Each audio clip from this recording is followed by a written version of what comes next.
উদ্যান লিটল ম্যাগাজিনের পরিকল্পনায় উদ্যান টেলিভিশন আয়োজিত উদ্যান লাইভ 22। আজকের এই পরিবেশনায় আমাদের শিরোনাম হয়েছে নয়ের কবিদের কথা, আড্ডা এবং কবিতা পাঠ। আজকের অনুষ্ঠানটি একটি গুরুত্বপূর্ণ অনুষ্ঠান এই জন্য যে 90-এর অত্যন্ত গুরুত্বপূর্ণ 3জন কবিকে আজকে আমরা আমন্ত্রণ জানিয়েছি আমাদের স্টুডিওতে। আমি এখন তাদের নাম ঘোষণা করছি, এরপরে আমরা চলে যাবো আজকের মূল অনুষ্ঠানে। বাংলাদেশ থেকে রয়েছেন আজকে কবি শান্তা মারিয়া।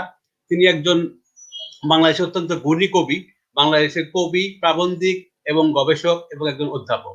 আমাদের সঙ্গে যুক্ত হয়েছেন কলকাতা থেকে কবি শাশ্বত গঙ্গোপাধ্যায়।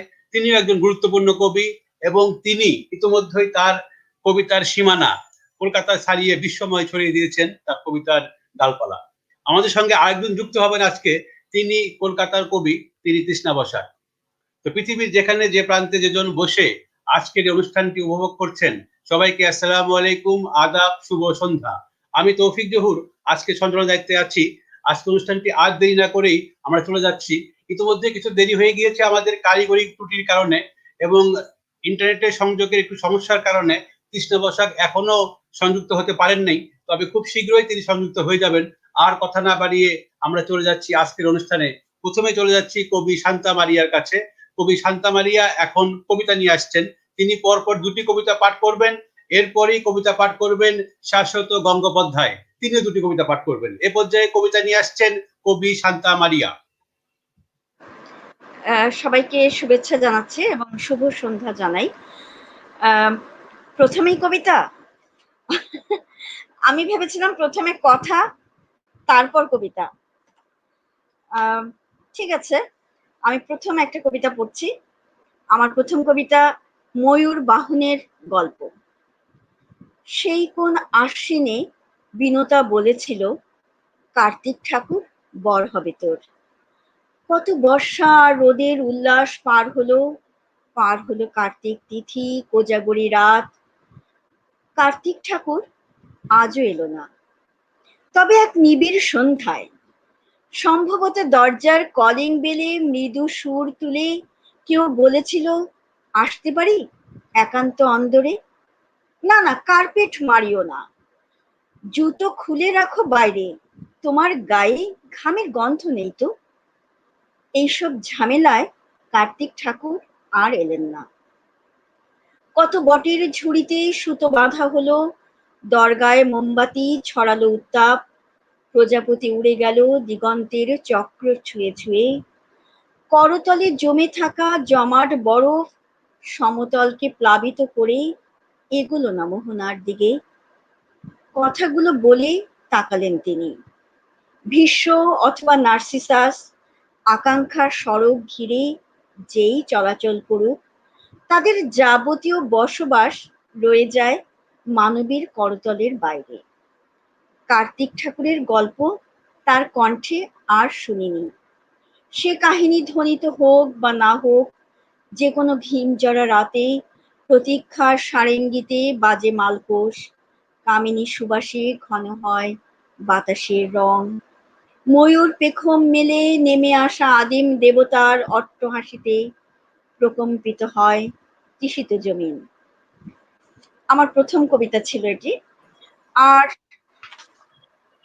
আচ্ছা, আমি একটা ছোট কবিতা পড়ছি, অনার্য কোজাগরী। বাংলার আকাশ জুড়ে বহমান কোজাগরী রাত, শিকড়ের গান গায় ভেজা মাটি বকের পালক, কুমারীর হাতে জলে কবেকার লক্ষ্মীর প্রদীপ। স্তোত্রপাঠে মুখরিত আশ্বিনের প্রাচীন পূর্ণিমা, রক্তের ভিতর ওড়ে দুধ সাদা প্যাঁচার শাবক, ধূপের সুবাসে ভাসে শিশিরের নিভৃত আলাপ। ছাতিম ফুলের ঘ্রাণ অন্ধকারে ঘন হয় আরো, মাটির গভীর স্রোতে কান পেতে শোনা যাক এসো, জলের বাতাসে গান, ফসলের আদিম ইশারা। অপরূপ খোলা চুল, সাদা শাঁখা, রক্তিম সিঁদুর, প্রবারণা জেগে থাক প্রেমিকের উদাসীন চোখে। কোজাগরী কোজাগরী, বড় মাল্য কার হাতে বলো, রূপালি ফানুষ ওড়ে, সুপ্রাচীন লক্ষ্মীর অন্তরে অনার্য আকাশে আজ নিজস্ব নক্ষত্র জলে, কমলে কামিনী ভাসে শঙ্খপার নদীর প্রবাহে, অন্ধকারে ভেসে যায় আকাঙ্ক্ষার মাটির প্রদীপ। দুটো কবিতা শোনালাম। ধন্যবাদ কবি শান্তা মারিয়া। এ পর্যায়ে আমি চলে যাব শাশ্বত গঙ্গোপাধ্যায়ের কাছে কবিতা শোনার জন্য। ইতিমধ্যে আমাদের সঙ্গে যুক্ত হয়েছেন কবি সজীব মাহমুদ। তিনি বলছেন কবিতার জয় হোক। কবি কুশল ভৌমিক জানাচ্ছেন জয় হোক কবিতার, জয় তু উদ্যান। এ পর্যায়ে কবিতা নিয়ে আসছেন কবি শাশ্বত গঙ্গোপাধ্যায়। তিনি আমাদেরকে দুটি কবিতা শোনাবেন। কবি শাশ্বত গঙ্গোপাধ্যায়। সবাইকে শুভ সন্ধ্যা। তৌফিক ভাইকে অনেক ধন্যবাদ। আমি এমন দুটো কবিতা পড়বো, আমার মনে হয় যে আজকের অনুষ্ঠানটা যেহেতু 90 দশক নিয়ে, 90 দশক কোন জায়গাটায় অন্য দশকের থেকে আলাদা হয়তো কিছুটা হলেও বোঝা যাবে। শপিং মলে একদিন, কাঁচের দরজা যেই ঠেলে ঢুকি, অপ্সরা দুজন জলের বুদবুদ হয়ে দুলতে দুলতে ভেসে এলো। স্বাগত পানীয় স্যার, এই নিন আঙুলে ঝুলিয়ে, পণ্যনগরীর চাবি ট্রলি নিয়ে বেরিয়ে পড়ুন। চারদিকে ঝলমলে রাংতা মোড়া নানান অফার, এর চেয়ে সস্তা পেলে ফারাকের দ্বিগুণ ফেরত। বেডশিট কিনলে তাতে রাতে শুয়ে বিছানায় ঘুম, ফেনা ভরা ঢেউ হয়ে নেমে আসবে চোখ থেকে চোখে।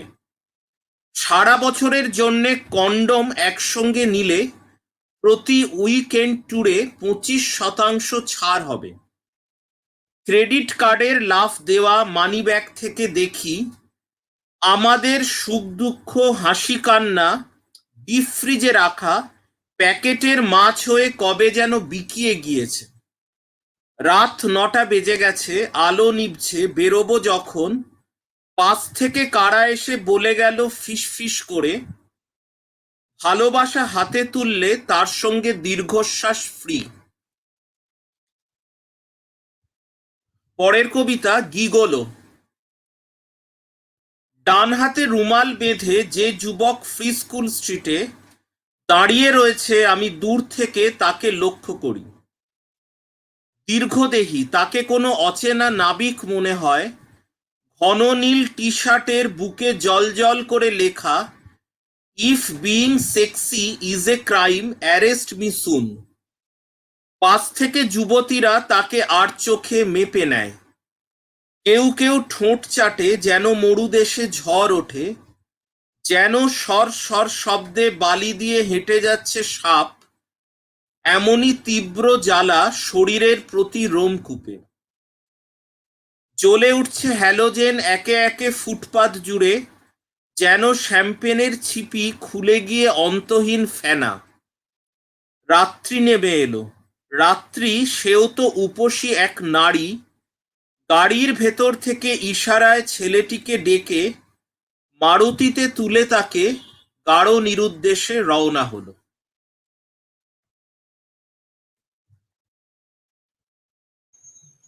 ধন্যবাদ কবি শাশ্বত গঙ্গোপাধ্যায়। তৃষ্ণা বসাক এখনো আমাদের সঙ্গে সংযুক্ত হননি, উনি চেষ্টা করছেন। ইতিমধ্যেই আমাদের সঙ্গে যুক্ত হয়েছেন আমাদের বন্ধু 90-এর কবি জ্যোতি পোদ্দার। তিনি দেখছেন গাজী আজিজুর রহমান লিখছেন কবিতার যুদ্ধ, যুদ্ধের কবিতা চলুক। কাকলি মান্না দেখছেন আমাদের সঙ্গে আছেন। কুশল ভৌমিক লিখছেন চমৎকার শাশ্বততা। এই পর্যায়ে আমরা চলে যাচ্ছি আলোচনা যাচ্ছি এই কারণেই, যেহেতু তৃষ্ণা বসাক এখনো চেষ্টা করছেন সম্ভবত নেটের সংযোগের কারণে। তৃষ্ণা কি শোনা যাচ্ছে? তৃষ্ণা বসাক শোনা যাচ্ছে? তৃষ্ণা শোনা যাচ্ছে?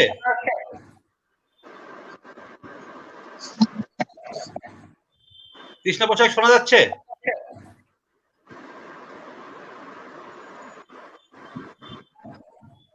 তৃষ্ণা বসাক শোনা যাচ্ছে?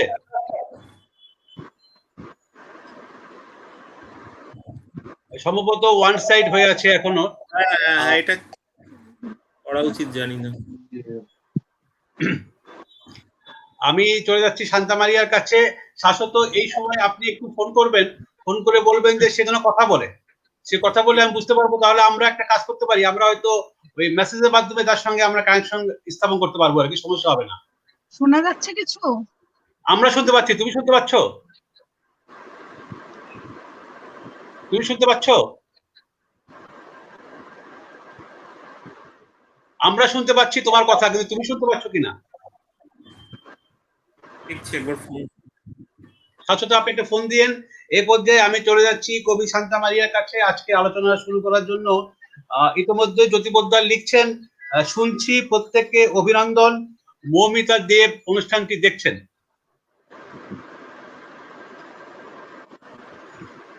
কবি শান্তা মারিয়ার কাছে যাচ্ছি আমি। কবি শান্তা মারিয়া, আপনার কাছে প্রথম জানার বিষয় আজকে 90 দশকের কবিরা বিচিত্র বিষয়ে কবিতা লিখেছেন।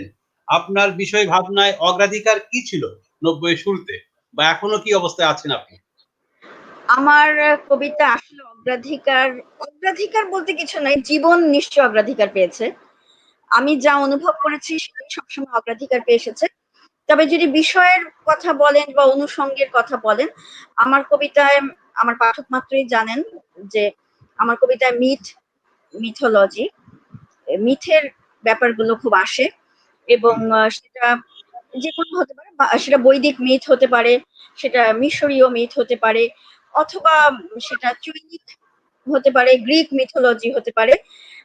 আমার কবিতা আসলে পৌরাণিক পৃথিবীর অনেক অনুষঙ্গ চলে আসে, এবং পাশাপাশি ইতিহাস, কারণ আমি নিজে ইতিহাস এবং মিথোলজির একজন নিবিষ্ট পাঠক। এই কারণে হয়তো আমি মানে অনুভব করি যেটা, সেটাই আমার কবিতায় আসে। এবং অনেক মিথের অনেক চরিত্র, কিন্তু নতুন ভাবে, মানে এখন এই একবিংশ শতাব্দীতে আমি অডিসিউসকে যেভাবে দেখি, আমি যুধিষ্ঠিরকে যেভাবে দেখি, সেভাবে আমি আমার কবিতায় তুলে আনতে চাই। ধন্যবাদ কবি শান্তা মারিয়া। আমি ঠিক একই বিষয়ে চলে যাব কবি শাশ্বত গঙ্গোপাধ্যায়ের কাছে। তার আগে আবারও প্রশ্ন করছি, তৃষ্ণা বসায় শোনা যাচ্ছে? তৃষ্ণা বসায় শোনা যাচ্ছে?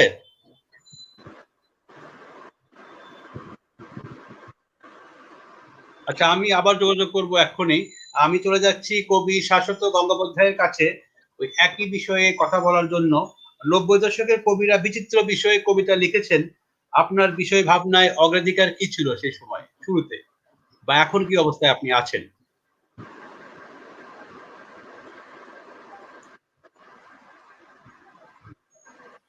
মাইকটা আনমিউট করুন। শাশ্বত, মাইকটা, হ্যাঁ বলুন। ঠিক আছে, এবার শোনা যাচ্ছে তো? হ্যাঁ, শোনা যাচ্ছে। দেখুন, হ্যাঁ, 90 দশকের যে বিচিত্র বিষয় যেটা নিয়ে আপনি প্রশ্ন করেছেন, ঘটনাচক্রে আমি বোধহয় সব থেকে বিচিত্র বিষয় নিয়ে লিখেছি। তার একটা কারণ হচ্ছে যে আমি সাহিত্যের ছাত্র ছিলাম না। হ্যাঁ, তো যেটা ঘটনাটা হচ্ছে, বই মানে বাড়িতে সাংঘাতিক ভাবে সাহিত্যের পরিবেশ ছিল। ছোট থেকে মানে একদম হাফ প্যান্ট পরা বয়স থেকে কবিতা পড়ে বড় হয়েছি, সাহিত্য পড়ে বড় হয়েছি, সেটা একটা ব্যাপার।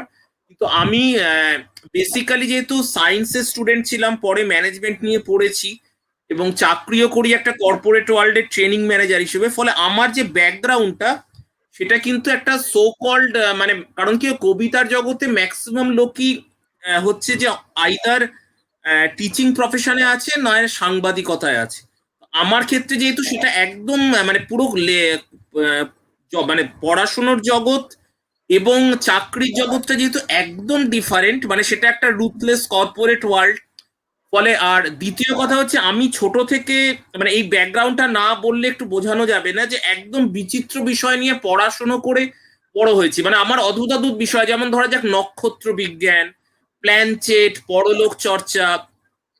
হ্যাঁ, তো যে জন্য আমার কবিতার নাম হয়তো গিগোলো, আমার কবিতার নাম হয়তো কাস্টিং কাউচ, হ্যাঁ, বা আমার কবিতার নাম হয়তো একটি কবিতার রেসিপি। মানে এখানে আহ, আমার কবিতা এবং এই বিচিত্র বিষয়। আচ্ছা, এছাড়া আরেকটা জিনিস বলবো, সেটা হচ্ছে যে 90 দশকের আপনি যে সেকেন্ড প্রশ্নটা বলেছিলেন করবেন, আমি হয়তো একসাথে একটু উত্তর দিচ্ছি, কারণ পুরো ব্যাপারটা ইন্টারলিঙ্কড। এটা হয়তো শান্তা বা তৃষ্ণা এরাও এটা নিয়ে হয়তো কিছুটা এগ্রি করবে। সেটা হচ্ছে 90 দশকে একটা মানে সাংঘাতিক র্যাডিক্যাল চেঞ্জ হলো, মানে আমরা যারা 90 দশকে বড় হয়েছি, সেটা হচ্ছে আমাদের চাকরি জীবন বা এই প্রফেশনাল জগতে ঢোকার পর যেটা সব থেকে র্যাডিক্যাল চেঞ্জ হলো, সেটা হচ্ছে ইন্টারনেটের আবিষ্কার। কারণ গত 20 বছরে ইন্টারনেট, মোবাইল এবং এই ফেসবুক এটা কিন্তু দুনিয়াটাকে পুরো বদলে দিয়েছে। হ্যাঁ, তো 90 দশকের একটা বিশাল ইম্পর্টেন্স কোথায়, সেটা হচ্ছে আমরা স্কুল কলেজ লাইফ কাটিয়েছি হচ্ছে মানে ইন্টারনেটের আগের সময়। ফলে আগের সময়ের পুরো ফ্লেভারটা কিন্তু আমরা কম বয়সে পেয়েছি। তারপরে আবার পুরো জগৎটা মানে এর মধ্যে যেহেতু শতাব্দী বা সহস্রাব্দ পাশ ফিরে শুলো, ফলে সেক্ষেত্রে ইন্টারনেটের আবিষ্কার এবং মোবাইল, ল্যাপটপ, ফেসবুক এই একটা মানে ছিল রুমাল হয়ে গেল বেড়াল গোছের ব্যাপার আর কি। হ্যাঁ, তো সেই জায়গাটাতে আমি একটু বলবো যে আমাদের 90s কিন্তু এই বিচিত্র বিষয় নিয়ে মানে আমরা একটা সময়ের হাত ধরে আগের শতাব্দীতে বড় হয়েছি, পরের শতাব্দীতে গিয়ে পুরো সময়টা চেঞ্জ হয়ে গেল। তার কিন্তু একটা ছায়া আমাদের অনেকের কবিতাতেই পড়েছে। হ্যাঁ, এবং আমার ক্ষেত্রে যেহেতু আমি বিচিত্র বিষয় নিয়ে পড়তে ভালোবাসি এবং বিচিত্র পেশার লোকেদের সাথে মিশতে ভালোবাসি, কারণ একজন অগ্রজ কবি একটা অদ্ভুত কথা বলেছিলেন যে কবিরা মানে একজন কবি যদি সাহিত্যের বন্ধুদের সাথে আড্ডা মারে, তার বদলে সে যদি নাবিক বা ধরা যাক এরকম বিভিন্ন প্রফেশনাল লোকেদের সাথে আড্ডা মারে, হ্যাঁ, যে নাবিক বা বিজ্ঞানী বা এরকম বিভিন্ন কালারফুল পেশা, তো আমি সব বরাবর সেটা মেনটেন করে এসেছি, মানে আমি বিচিত্র লোকেদের সাথে মিশিও আর কি।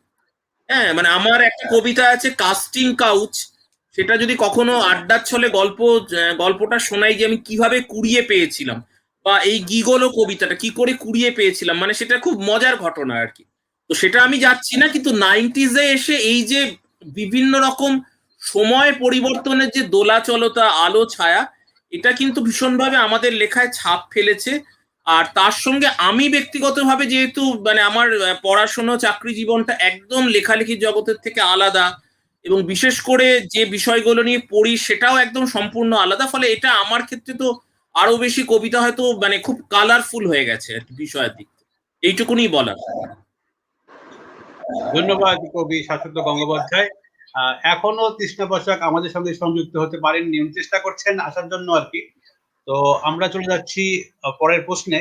তো 90 দশকের কবিদের যে কবিরা বিচিত্র বিষয় নিয়ে কবিতা লিখেছেন, এই বিষয়ে আমার দৃষ্টিভঙ্গি যেটি, কারণ 90-এর শুরুতে আমরা লেখালেখি শুরু করিনি, আমরা শুরু করেছি 93-এর পর থেকে। এক্ষেত্রে আমাদের একটু সিনিয়র হলেন শান্তা মারিয়া, এবং তিনি আমার একজন শ্রদ্ধেয় বোন। তো আমি তখন থাকতাম বগুড়া শহরে আর কি। তো আমরা লিটল ম্যাক বের করবো এই জন্য ঢাকায় এসেছিলাম আর কি লেখা নেওয়ার জন্য। তো আমি তখন শান্তা মারিয়ার সঙ্গে দেখা করতে গিয়েছিলাম আর কি। উনি তখন একটি বাংলাদেশের একটি বড় পত্রিকা হাউজে কাজ করতেন, এবং 4টি ডিস্ট্রিক্ট থেকে, বিভাগীয় শহর থেকে পত্রিকাটি একসঙ্গে বের হতো আর কি। তো আমি সেই পত্রিকা অবশ্যই ওনার সাথে দেখা করতে গিয়েছিলাম।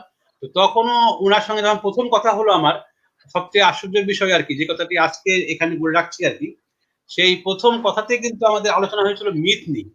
আমার এখনো মনে আছে, উনি একটি গেস্ট রুমে আমাকে বসিয়ে রেখেছিলেন, 10 মিনিট পরে উনি এসেছিলেন আর কি। আসার পরে বললেন যে আপনি ছোট কাগজ করেন, আমরা তো মিথ নিয়ে কাজ করছি। এটা ছিল ওনার প্রথম কথা আর কি। তো তখন আমরা যেহেতু 90, আমিও 90 লেখালেখি করার চেষ্টা করি আর কি। তো আমি তখন বলতাম যে মিথ নিয়ে উনি লেখেন, আমি খুব অবাক হইলাম আর কি। তখন উনি আমাকে 2টো বই দিয়েছিলেন আর কি, ওনার নিজস্ব বই। তখনই বইটা সম্ভবত বের হয়ে গিয়েছিল, একটু পরেই মনে হয় একটু বের হয়েছিল। বইটার নাম ছিল সকল দুয়ার বন্ধ ছিল, একটা বই ওনার সকল ছিল আর কি। সকল সকল দোকান বন্ধ ছিল। সকল দোকান বন্ধ ছিল, এরকম একটা বই, ওনার কবিতা বই ছিল। তো ওই বইটা নিয়ে আমি সারা রাত পড়েছি ওই দিন আর কি। পড়ার পর আমি খুব বিস্মিত হলাম যে 90 দশকের কবিরা এইভাবে লিখতে পারে। আমিও লিখছিলাম, কিন্তু আমার লেখা তখন মনে হলো যে খুব নস্যি। উনি যেভাবে চিন্তা করছিলেন সেই সময়, এই চিন্তাটা আমার মধ্যে একটি টার্ন করাইলো আর কি। তো এরপরে আমিও আস্তে আস্তে ইতিহাসের দিকে ধাবিত হলাম। তো দেখলাম যে ইতিহাসের অনেক বিষয় নিয়ে কবিতা লেখা যায়, এবং পরবর্তীকালে আমি দেখলাম যে বাংলা সাহিত্যের 90 দশকের যে ব্যতিক্রম ধর্মী যে বিষয়টা, যেটা আপনি বললেন শাশ্বত এবং শান্তাও বললেন, যে আমাদের কবিরা 90, বিশেষ করে 90-এর কবি বন্ধুরা, কেউ মিথোলজিক্যাল, কেউ হিস্ট্রিক্যাল, কেউ পলিটিক্যাল, কেউ সোশ্যালিজম নিয়ে এক একজন একভাবে লিখেছেন, কিন্তু প্রত্যেকে কিন্তু আবার ওই এক জায়গায় কিন্তু স্থির থাকেননি। প্রত্যেকে কিন্তু ঘুরে ঘুরে ঘুরে ঘুরে বহু বিষয় নিয়ে লিখেছেন, যেটা আপনার কথা মধ্যেও পেলাম এবং শান্তও বললেন। ধন্যবাদ। আমরা এই পর্যায়ে চলে যাচ্ছি দ্বিতীয় প্রশ্ন, যে প্রশ্নটি অলরেডি আপনি উত্তর দিয়েছেন, তবে এই প্রশ্নটি আমি শান্তা মারিয়াকে করতে যাচ্ছি, যে বাংলা কবিতায় 90 দশক নিয়ে এত আলোচনা কেন? শান্তা মারিয়া। কারণ আসলেই এটা একটা বাক বদলের সময় ছিল। 90 দশকে কিন্তু কবিতা অন্য মানে এটা তখন উত্তর আধুনিক, এবং আমরা শেকড়ের দিকে যেমন ফিরে এসেছি, তেমনি সামনের দিকেও এগিয়ে যাচ্ছি, যে তখন নতুন শতাব্দী দরজায় করাঘাত করছে। সেই সময়টাতে আমাদের জীবনেরও একটা বদল হচ্ছিল, এবং তখন 90 দশকে এসে দেখবেন যে কবিতায় ভাষা বদলে গেছে, সুর বদলে গেছে। কেউ উচ্চকিত 80 দশকে যে একটা উচ্চকিত ভাব ছিল, সেখান থেকে 90 দশক কিন্তু অনেক বেশি শিকড় অন্বেষী হয়েছিল। এবং 90 দশকের জীবন বাংলাদেশে বিশেষ করে রাজনৈতিক একটা পট পরিবর্তন হয়েছিল, যে 90-এর গণ আন্দোলনের পর আমরা কিন্তু একটা মুক্তির আবহাওয়া অনুভব করছিলাম, এবং তখন এই রাজনৈতিক পট পরিবর্তনটাও অনেকাংশে আমাদের লেখায় ছাপ ফেলেছে, যেটা নতুন একটা যুগে যেন প্রবেশ, নতুন একটা জীবন বোধে প্রবেশ। এবং সেই জন্যই 90 দশক নিয়ে এত আলোচনা, কারণ হচ্ছে 90 দশকের কবিতার, বাংলা কবিতার কণ্ঠস্বর কিন্তু বদলে যায় 90 দশকে। একটু যারা স্টাডি করেন, যারা পড়াশোনা করেন কবিতা নিয়ে, তারা এই কথাটা স্বীকার করবেন, এবং এই কথাটা তারাও অনুভব করেন, যে যেমন 70-এর কবিতায় আমাদের, বিশেষ করে বাংলাদেশে 70-এর কবিতায় মুক্তিযুদ্ধ একটা বড় একটা এসেছে, যে মুক্তিযুদ্ধ আমাদের কবিতায় বড় প্রভাব ফেলেছে। এবং পশ্চিমবঙ্গের কবিতাতেও ওই সময় নকশাল আন্দোলন, সেটা কিন্তু তাদের কবিতায়, তাদের সাহিত্যে, তাদের গদ্যে বড় একটা প্রভাব ফেলেছিল। 80-র দশকটা ছিল অন্যরকম। 80-র দশক কিন্তু নিজের মানে ক্যারিয়ারিস্ট একটা দশক, ওই সময় থেকে মানুষ কিন্তু ক্যারিয়ারিস্ট হওয়া শুরু করলো। আর 90 দশকে এসে আবার কবিতা স্লোগান ধর্মিতা থেকে চলে আসলো যেন একটা শিকড় সন্ধানী, ইতিহাস সন্ধানী, ভবিষ্যৎ সন্ধানী একটা বোধ, জীবন বোধ আমাদের কবিতায় চলে এসেছিল। এবং শাশ্বতা যেটা বললেন সেটাও ঠিক, প্রযুক্তি কিন্তু তখন খুব দ্রুত পরিবর্তন হচ্ছিল। দেখেন 90 দশকেই আমরা যেমন ইন্টারনেট পেলাম, আমরা এই যে ইন্টারনেটের একটা বিশাল দুনিয়া খুলে গেল আমাদের সামনে, আর বিজ্ঞানের আরো আবিষ্কারগুলো যেমন ক্লোন, তারপরে বিগ ব্যাং থিওরি, এইসব গুলো কিন্তু আমাদের মনোজগৎকে একটা অন্য দিকে নিয়ে যাচ্ছিল, একটা পরিবর্তন হচ্ছিল, এখনো হচ্ছে। এবং নতুন শতাব্দীতে আসার পর 90-এর কবিতার অনেকের কিন্তু বাক বদল হয়েছে, পরিবর্তন হয়েছে। এই জন্যই বোধহয় 90 কবিতা এত বেশি আলোচিত হয় সব দিকে। ধন্যবাদ কবি শান্তা মারিয়া। এ পর্যায়ে একটি সম্পূরক প্রশ্ন এসেছে, তার আগে আমি আবারও চলে যাচ্ছি তৃষ্ণা বসাইয়ের কাছে। তৃষ্ণা, শোনা যাচ্ছে? হ্যাঁ, শোনা যাচ্ছে। আমার কথা শোনা যথেষ্ট যাচ্ছে? ভালো লাগলো শুনে, একদম পরিষ্কার। তো আমরা এই সম্পূরক প্রশ্নে যাব। আমি প্রথমে ক্ষমা চেয়ে নিচ্ছি, আমি একটু টেকনিক্যাল কারণে অনেক পরে এলাম। ঠিক আছে, কোনো সমস্যা নেই, সব ঠিক আছে। যখন থেকে শুরু তখন থেকেই শুরু আর কি। তো আমি শাশ্বত দৃষ্টি আকর্ষণ করছি। শাশ্বত একটি সম্পূরক প্রশ্ন এসেছে, যেটি আপনি এবং শান্তা মারিয়াকে বলতে হবে, তৃষ্ণাও বলবে। তো আমাদের 90 দশকের কবি বন্ধু জ্যোতি পোদ্দার প্রথমে লিখেছেন, শাশ্বতের সমাজ ও ব্যক্তি বিশ্লেষণ ভালো করেছেন, আর একটু দরকার ছিল। এটি উনি আগের প্রশ্নে করেছেন। আর আমাদের সঙ্গে রয়েছেন কানামাসি.com এর পরিচালক মাহবুব সেতু। এ পর্যায়ে আরেকটি প্রশ্ন করেছেন আমাদের বন্ধু জ্যোতি পোদ্দার, পশ্চিম বাংলা ও বাংলাদেশের নয়ের কবিতার ভাষার বয়ান ও বয়ান নিয়ে কথা বলার জন্য শান্তা বা শাশ্বতকে অনুরোধ করবে তৌফিক। এই বিষয়ে আমরা জানবো। তার আগে যেহেতু তৃষ্ণা বসাক অনেক পরে এসেছেন, তো আগে প্রথমে তৃষ্ণা বসাকের কবিতা আমরা শুনে নেই, শুনে নেওয়ার পরে আমরা চলে যাব প্রশ্ন উত্তর পর্বে আবারও। এ পর্যায়ে কবিতা নিয়ে আসছেন কবি তৃষ্ণা বসাক। শুভ সন্ধ্যা।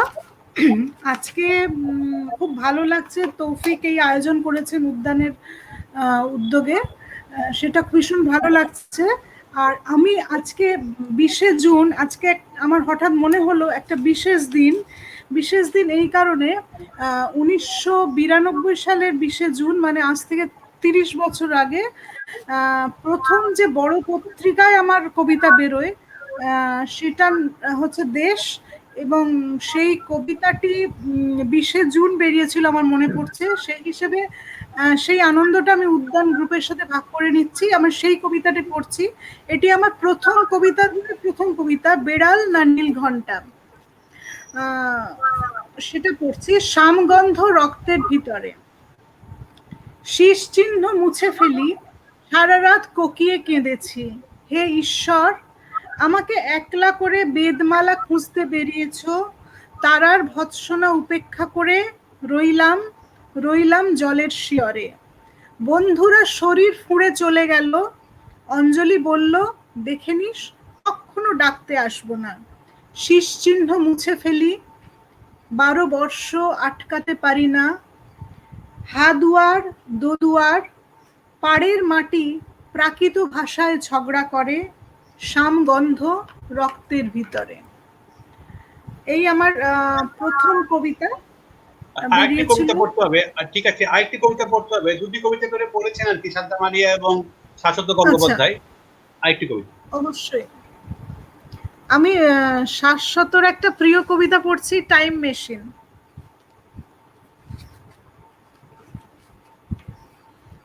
টাইম মেশিন, এটা গোপন ট্যাটু বই থেকে। কথা থেমে গিয়েছিল, শুরুই তো হয়নি কখনো। প্রজাপতি কণ্ঠনালী গিলে ফেলেছিল। প্রেয়ার লাইনে সেই সোনাঝুরি গাছটার নিচে দাঁড়াবার কথা ছিল উতল উত্তরীয় যার। চাঁদ ভেসেছিল একা, ভালোবেসেছিল, ছাদ হয়ে তারা জ্যোৎস্না অশ্রুর আড়ালে। বছর বছরগুলি জলের মতন আঙুলের ফাঁক দিয়ে কাল সিন্ধু পানে ছুটে গেল। কাল যায়, অকস্মাৎ মাটি কেঁপে ওঠে। এখানে ঈশ্বর ছিল, ছাই হয়ে বিস্ময় অতীত। এই ভূমি সত্য করে, এই অগ্নি সত্য করে বলো, আর কোনোদিন তুমি ফেলে রেখে কোথাও যাবে না। ধন্যবাদ কবি তৃষ্ণা বসাক চমৎকার দুটি কবিতা পাঠ করার জন্য। এই পর্যায়ে আমরা চলে যাচ্ছি আমাদের 90 দশকের কবি বন্ধু জ্যোতি পোদ্দারের সম্পূরক প্রশ্নে। যেহেতু তিনজনই এখন আমরা রয়েছেন এই স্টুডিওতে, তিনজনকেই একই প্রশ্নে জবাব দিতে হবে। জ্যোতি পোদ্দার লিখছেন যে পশ্চিম বাংলা এবং বাংলাদেশের নয়ের কবিতার ভাষার বয়ান এবং বয়ান নিয়ে কথা বলার জন্য কিছু বলছেন আর কি। অর্থাৎ পশ্চিমবঙ্গের কবিতার ভাষা এবং বাংলাদেশের কবিতার ভাষা কি আলাদা, এটা নিয়ে কথা বলতে হবে আর কি। এ পর্যায়ে কথা নিয়ে আসছেন কবি শান্তা মারিয়া। সম্পূরক প্রশ্ন, মাইকটা আনমিউট করে দেবেন। হ্যাঁ হ্যাঁ, মাইক আনমিউট করে নিচ্ছি। না, আমি মনে করি যে পশ্চিমবঙ্গের কবিতার ভাষা আর ঢাকার মানে বাংলাদেশের কবিতার ভাষা ওইভাবে আলাদা নয়। সেটা তো প্রত্যেক কবিরই আলাদা ব্যক্তির ভাষা থাকবে। আমার ভাষা, শাশ্বতর ভাষা, তৃষ্ণার ভাষা এক হবে না। কিছু কিছু এবং এটার সাথে কবিতার ভাষার সাথে জীবন বোধের একটা সম্পর্ক থাকবে। আমি যেই জীবন যাপন করি সেটা ছাপ ফেলবে আমার কবিতায়। এবং আরো অনেক জায়গার কবিতার ভাষায় কিছুটা হয়তো প্রভাব পড়বে, স্থানীয় রাজনৈতিক প্রভাব সেটা অবশ্যই পড়বে। সেই দিক থেকে দেখতে গেলে হ্যাঁ, তখন হয়তো পশ্চিমবঙ্গের ভাষা এবং ঢাকার বা ঢাকা কেন্দ্রিক যে আমাদের সাহিত্য সেটার ভাষা একটু আলাদা হতে পারে। সেরকম ঢাকার সঙ্গে কিন্তু চট্টগ্রাম কেন্দ্রিক যে সাহিত্য সেখানেও ভাষায় একটু পার্থক্য আছে, বয়ানে পার্থক্য আছে। হয়তো যে ভাষায় বলছে সে ভাষাটা অন্যরকম, অনেক অনুষঙ্গে এসে যাচ্ছে, অনেক ছোট ছোট বাক্য থাকবে বা ছোট কিছু এক্সপ্রেশন থাকবে যেটা হয়তো পশ্চিমবঙ্গে একরকম, আমাদের ঢাকায় একরকম, চট্টগ্রামে একরকম, সিলেটে একরকম, কুচবিহারে একরকম, অথবা আগরতলায় অনেক রকম। হ্যাঁ, সেরকম কিছু পার্থক্য আছে। যেমন উদাহরণ দিচ্ছি, আমাদের কেউ কেউ আমরা হয়তো আঞ্চলিক শব্দ কিছু ব্যবহার করি অনেক সময় কবিতায়। কারো কবিতায় হয়তো দেখা যায় যে আঞ্চলিক শব্দ এসেছে বা আমাদের ক্ষুদ্র নৃগোষ্ঠীর যে ভাষা, আমার নিজের কবিতা তো এসেছে, সুসাইমের কথা এসেছে, বা পার্বত্য চট্টগ্রামের যে চাকমাদের ভাষার কিছু কাজ এসেছে, সাঁওতালের ভাষার কাজ এসেছে। সেরকম আমি পশ্চিমবঙ্গের কবিতাও পড়েছি, বীরভূমের ভাষার কিছুটা ছাঁট আমি দেখেছি অনেকের কবিতায়, আশার কবিতাতেই দেখেছি যে বীরভূমের ভাষার ছাঁট এসেছে। হ্যাঁ, আমাদের বয়ানে কিছুটা পার্থক্য হলেও ভাষা আলাদা নয়। আমি এটা মনে করি যে এটা ব্যক্তি বিশেষের উপর এবং তার পরিবেশের উপর নির্ভর করে। আমি জানি না শাশ্বত বা তৃষ্ণা কি বলবেন। ধন্যবাদ কবি শান্তা মারিয়া সম্পূর্ণ প্রশ্নের জবাব দেওয়ার জন্য। আপনার কাছে শান্তা মারিয়া আমি আবারও আসবো, কারণ জ্যোতি পোদ্দার আপনাকে আরেকটি প্রশ্ন করেছে, এটি স্পেশালি আপনাকে করেছে। আমি তার আগে যাব হলো শাশ্বত গঙ্গোপাধ্যায়ের কাছে। পশ্চিমবঙ্গের বাংলা এবং বাংলাদেশের নয়ের কবিতার ভাষার যে বয়ানটা, এই বিষয়টা নিয়ে আপনি কিছু বলুন আর কি। আমি একটু বলি, সেটা হচ্ছে যে প্রথম কথা, আমি যেহেতু দুবার বাংলাদেশ খুব এক্সটেন্সিভলি ঘুরেছি, মানে একদম বরিশাল থেকে সেন্ট মার্টিন দ্বীপ, রাঙামাটি, বান্দরবান, চট্টগ্রাম, মানে আমার মনে হয় না কবিতার জগতের অন্তত পশ্চিমবাংলার কেউ এতটা ঘুরেছে। সিলেটে মানে একেবারে আবার ভারতের বর্ডার অব্দি, তো ফলে আমার বাংলাদেশটা না মানে অনেকটা নখ দিয়ে চিরে চিরে দেখা।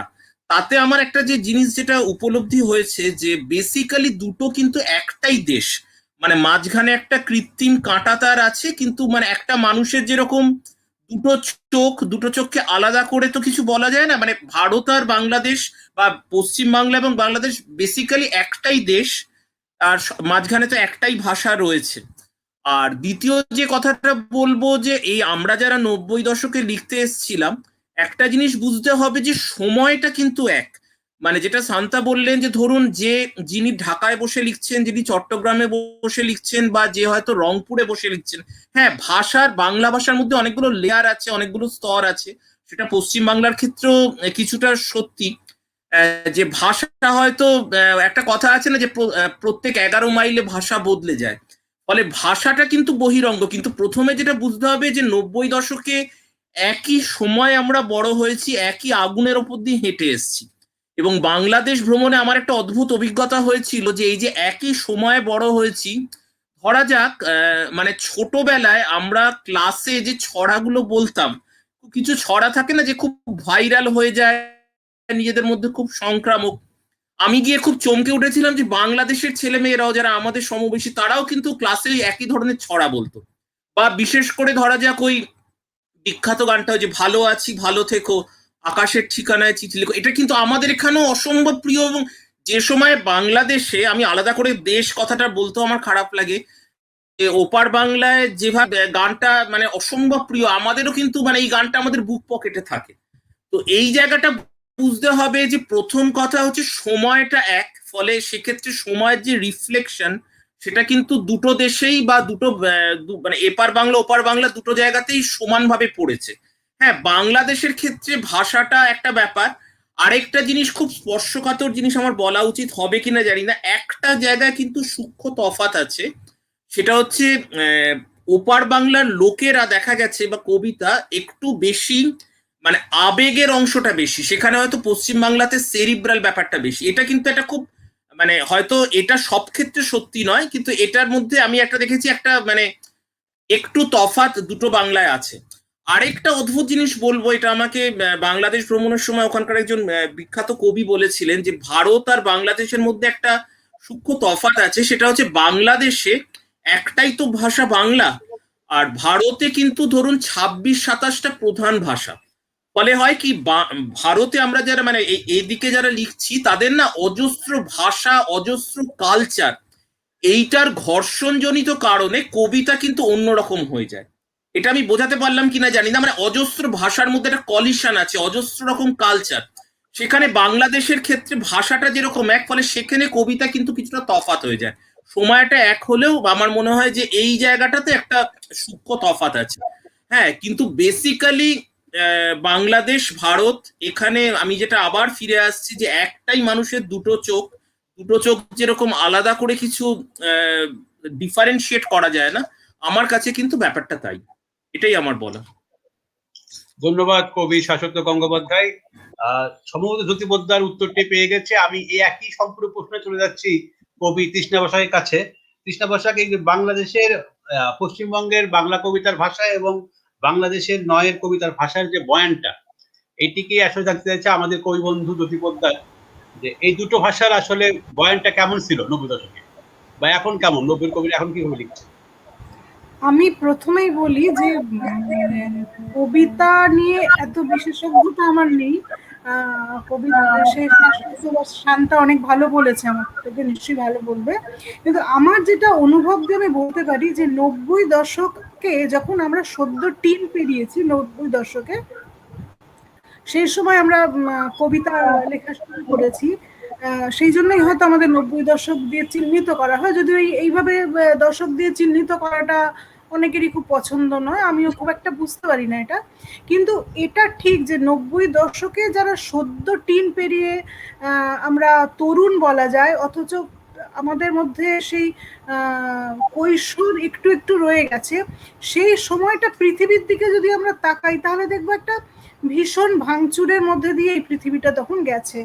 তখন আমাদের বিশ্বায়ন এলো, তখন আমাদের তথ্য প্রযুক্তির বিস্ফোরণ এলো, এবং সোভিয়েত রাশিয়া ভেঙে যাচ্ছে। এই যে পুরো পৃথিবী জুড়ে যে একটা ওলট পালট, এবং আমাদের তারপরেই একটা হলো যে আমরা ছোটবেলায় যখন দেখেছি তখন একটা চ্যানেলে আমরা হাঁ করে বসে থাকতাম, এবং মনে আছে যে অনেকের বাড়িতে বুস্টার দিয়ে, বুস্টার বলে একটা ব্যাপার ছিল, যেটা দিয়ে বাংলাদেশের নাটক দেখার একটা খুব প্রবণতা ছিল আমাদের এই বঙ্গে। তো ভালো ভালো নাটক হতো সেই সময় আমাদের একটাই চ্যানেল, আমরা সবাই মিলে একটা জিনিসই দেখতাম, এরকম একটা ব্যাপার ছিল। কিন্তু 90 দশকে এসে সব ব্যাপারটা পুরো ভাঙচুর হয়ে গেল। যেরকম 51বর্তী পরিবার ভেঙে ছোট ছোট পরিবার, নিউক্লিয়ার পরিবার হয়ে যায়, সেরকম একটা ভীষণ ভাঙন এলো। তখন অজস্র চ্যানেল, অজস্র মিডিয়া, এবং একটা বাড়িতেই হয়তো 4 জন সদস্য 4 রকম জিনিস দেখছে। এই যে ব্যাপারটা চলে এলো, এবং সমাজটা অনেকটাই ইন্ডিভিজুয়ালিস্টিক হয়ে গেল। এবং যে 70 দশকে যেরকম বাংলাদেশে যে মুক্তিযুদ্ধ হলো, তারপরে স্বাধীনতা এলো, আমাদের এখানেও কিন্তু নকশাল আন্দোলন হলো, এবং দুটো সমান্তরালে চলেছিল, এবং একটা অসম্ভব সেখানে আদর্শের জন্য প্রাণ দেওয়ার ব্যাপারটা ছিল।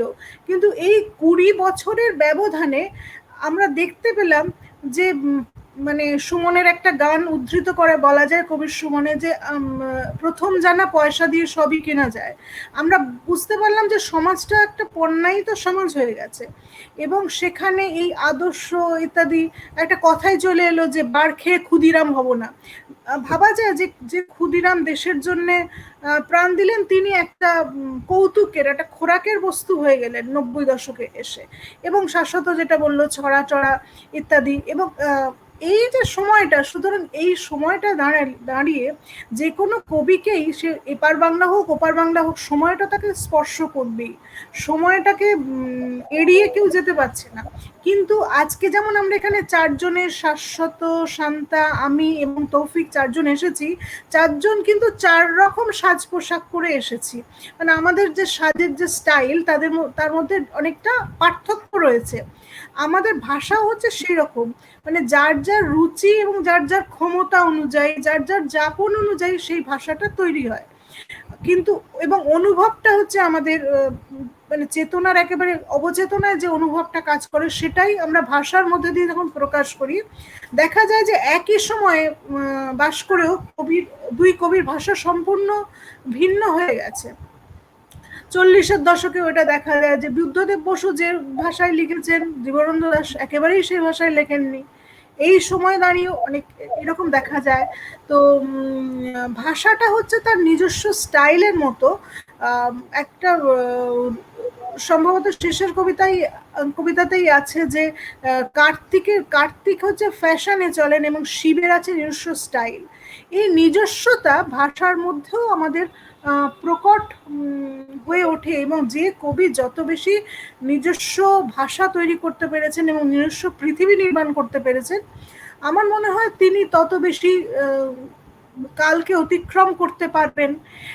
আর এটাও 90 দশকের ফলে অনেকের কবিতাতেই মানে আমরা বিভিন্ন মানে অত্যন্ত বেশি ইংরেজি শব্দ ব্যবহারের একটা প্রবণতা দেখে নিলাম, এবং তরল শব্দ ব্যবহার, টেকনিক্যাল শব্দ, ভার্চুয়াল ভুবনডাঙ্গা ইত্যাদি সব শব্দগুলো আসতে শুরু করলো। তো এই যে ব্যাপারটা হতে শুরু করলো, এতে হলো কি আমাদের ভাষাটার মধ্যে কিন্তু সেটা ঢুকতে শুরু করলো, এবং ভাষাটার মধ্যে সেটা ভীষণভাবে চলে এলো, সেই তরলীকৃত। আমার মনে হয় যে বাংলাদেশ আর পশ্চিমবঙ্গ সঙ্গে এইটাই তফাৎ যে যখন 90 দশকের শুরুতেই আমরা খুব বেশি ইংরেজি শব্দ ব্যবহার করছি ইত্যাদি করছি, কিন্তু ওপার বাংলার মানুষের বাংলাটা অনেক বেশি শুদ্ধ বাংলা ছিল। কিন্তু এখন বরঞ্চ এই যে 0 দশক পেরিয়ে এখন আমি দেখছি যে ওপার বাংলা এপার বাংলা খুব বেশি তফাৎ নেই। শাশ্বতর মতো অত না হলেও আমিও 2007-এ 21 দিনের জন্য বাংলাদেশে গেছিলাম এবং ওই চট্টগ্রাম থেকে আরম্ভ করে টাঙ্গাইল থেকে আরম্ভ করে প্রায় অনেকখানি ঘুরেছি, এবং সেটার সঙ্গে সাহিত্যের কোনো সংস্রব ছিল না বলে আমাকে সেটা একটা খুব ভালো একটা আন্ডার ডিসগাইজ আমি ঘুরেছিলাম, ফলে আমি অনেক বেশি লোকের কাছাকাছি যেতে পেরেছিলাম। তো সেখানে আমি দেখেছিলাম যে তরুণ প্রজন্মের মধ্যে খুব বেশি আগে যেমন একটা ইন্ডিয়ায় আসবো ইত্যাদি ব্যাপারটা ছিল, কিন্তু আমি ওই সময় গিয়ে দেখেছিলাম চায়নায় যাব এরকম ব্যাপারটা, এবং অনেক বেশি চাইনিজ ভাষা শেখার একটা ব্যাপার ছিল। এবং তখনই আমি দেখেছিলাম যে পশ্চিম বা চায়না এটা অনেক বেশি টানছে তাদের। ফলে আমার মনে হয় যে আমাদের যে সমস্যাটা, যে শিকড় থেকে সরে যাচ্ছি আমরা, মানে আমার মেয়েকে বাংলা পড়াতে গেলে অনেক সাধ্য সাধনা করতে হয়, শাশ্বতর মেয়ের ক্ষেত্রে বোধহয় সেটা সত্যি, কিন্তু এখন সেটা আমরা সবসময় বলতাম দেখ ওপার বাংলায় কত ভালো বাংলা বলে, কিন্তু এখন বোধহয় আর সেটা বলা যাবে না। এখন ওখানেও সেই সর্বনাশার টানটা এসে গেছে। এটা হয়তো পরিতাপের বিষয়, কিন্তু সময়টাকে তো এড়ানো যাবে না। ধন্যবাদ কবি তৃষ্ণা বসাক চমৎকার করে বলার জন্য। তো 3 জন 90 দশকের কবি যেভাবে বিষয়টিকে বয়ান করলেন, আশা করছি আমাদের বন্ধু 90-এর কবি জ্যোতি পোদ্দার বিষয়টি বুঝতে পেরেছেন। তো আমি একটু আপনাদের সঙ্গে সংযুক্ত করে দিচ্ছি আর কি। শান্তা মারিয়া যে কথাটি বলেছেন যে ওই, এবং প্রথমে শাশ্বত যে কথাটি বলেছেন যে 11 কিলোমিটার পর পর ভাষা চেঞ্জ হয়ে যায় আর শান্তা মারিয়া বলেছেন যে চট্টগ্রামের ভাষা একরকম, সিলেটের ভাষা একরকম, রংপুরের ভাষা একরকম, ঢাকার ভাষা একরকম, বগুড়ার ভাষা একরকম, রাজশাহীর ভাষা একরকম। তো এই যে ভাষার যে আসলে বিবর্তন বা পরিবর্তন যেটাই বলি না কেন আমি, এটা ওই জ্যোতি পোদ্দার যে কথাটি বলেছেন, তৃষ্ণা বসাক যে কথাটি বললেন, এবং শাশ্বত যে কথাটি বললেন, সবকিছু মিলিয়ে যেটা বলতে পারি আসলে বিশ্বায়নের এই যুগে ঘর থেকে বেরোলে ভাষা চেঞ্জ হয়ে যায় আসলে, বিশ্বায়নের পরিপ্রেক্ষিতে বলতে পারি। কারণ আমরা ওই যে শাশ্বত কথাটি খুব চমৎকার এবং খুবই গুরুত্বপূর্ণ যে 90 দশকে যখন আমরা লেখালেখি শুরু করি তখন অনেকগুলো মোচড় আমাদেরকে বাঁক নিতে হয়েছে। সবচেয়ে বড় বিষয় সেই সময় ইন্টারনেটটা সারা দুনিয়াটাকে মানে এক হাতের মুঠোয় নিয়ে এসেছে ইন্টারনেটটা, এবং নিত্য নতুন প্রযুক্তির মাধ্যমে পৃথিবীটাকে এমন ভাবে নিয়ে এসেছে। একটু আগে যেমন শাশ্বত আমাদের লাইভের শুরুতে বলছিলেন যে উনি কলকাতায় বসে মানে এমন এক জায়গায় কবিতা পড়তে গেছেন যে জায়গায় কখনো যাওয়া আদৌ হবে কিনা সন্দেহ আছে। একত্রীকরণ করা এমন, যেমন আজকে শান্তা মারিয়া ঢাকাতেই আছেন, কিন্তু উনি এই মুহূর্তে আমার কাছ থেকে প্রায় 10 কিলোমিটার দূরে অবস্থান করছেন। আবার তৃষ্ণা বসাক আছেন দক্ষিণ কলকাতায়, আর শাশ্বত রয়েছেন উত্তর কলকাতায়, কিন্তু সকলে আমরা কিন্তু প্রত্যেকে দেখতে পাচ্ছি। এই যে দেখাটা, এই দেখাটা সম্ভব হয়েছে একটি প্রযুক্তির মাধ্যমে এবং প্রযুক্তির কল্যাণে, এবং এই কারণেই আসলে ভাষাটা কিন্তু একটু পরিবর্তন হয়ে গেছে। তবে কবিতার ক্ষেত্রে আমার মনে হয়েছে, আমি যে কথাটি জ্যোতির মাধ্যমে বলতে চাচ্ছি আর কি, যে কবিতার ভাষা কিন্তু খুব একটা পরিবর্তন হয়েছে বলে মনে হয় না। আমরা লিখি বিড়াল, আপনারা লেখেন বেড়াল, বিষয়টা কিন্তু শুধু এইরকম একটা একার বা একটা রস্বীকারের বিষয় আছে। আমরা লিখি বয় রস্বীকারে বিড়াল, আপনারা লেখেন বয় একার রয়কার ল বিড়াল, এই আর কি। ধন্যবাদ আপনাদের তিনজনকেই। এ পর্যায়ে আমরা আবার চলে যাবো কবিতা পাঠের জন্য। যেহেতু স্ক্রিনের শুরুতে রয়েছেন তৃষ্ণা বসাক, আমি আবারও চলে যাচ্ছি একটি কবিতা পাঠ করার জন্য তৃষ্ণা বসাকের কাছে। এরপর কবিতা পাঠ করবেন শান্তা মারিয়া, তারপর শাশ্বত গঙ্গোপাধ্যায়। কবিতা পাঠ করছেন তৃষ্ণা বসাক।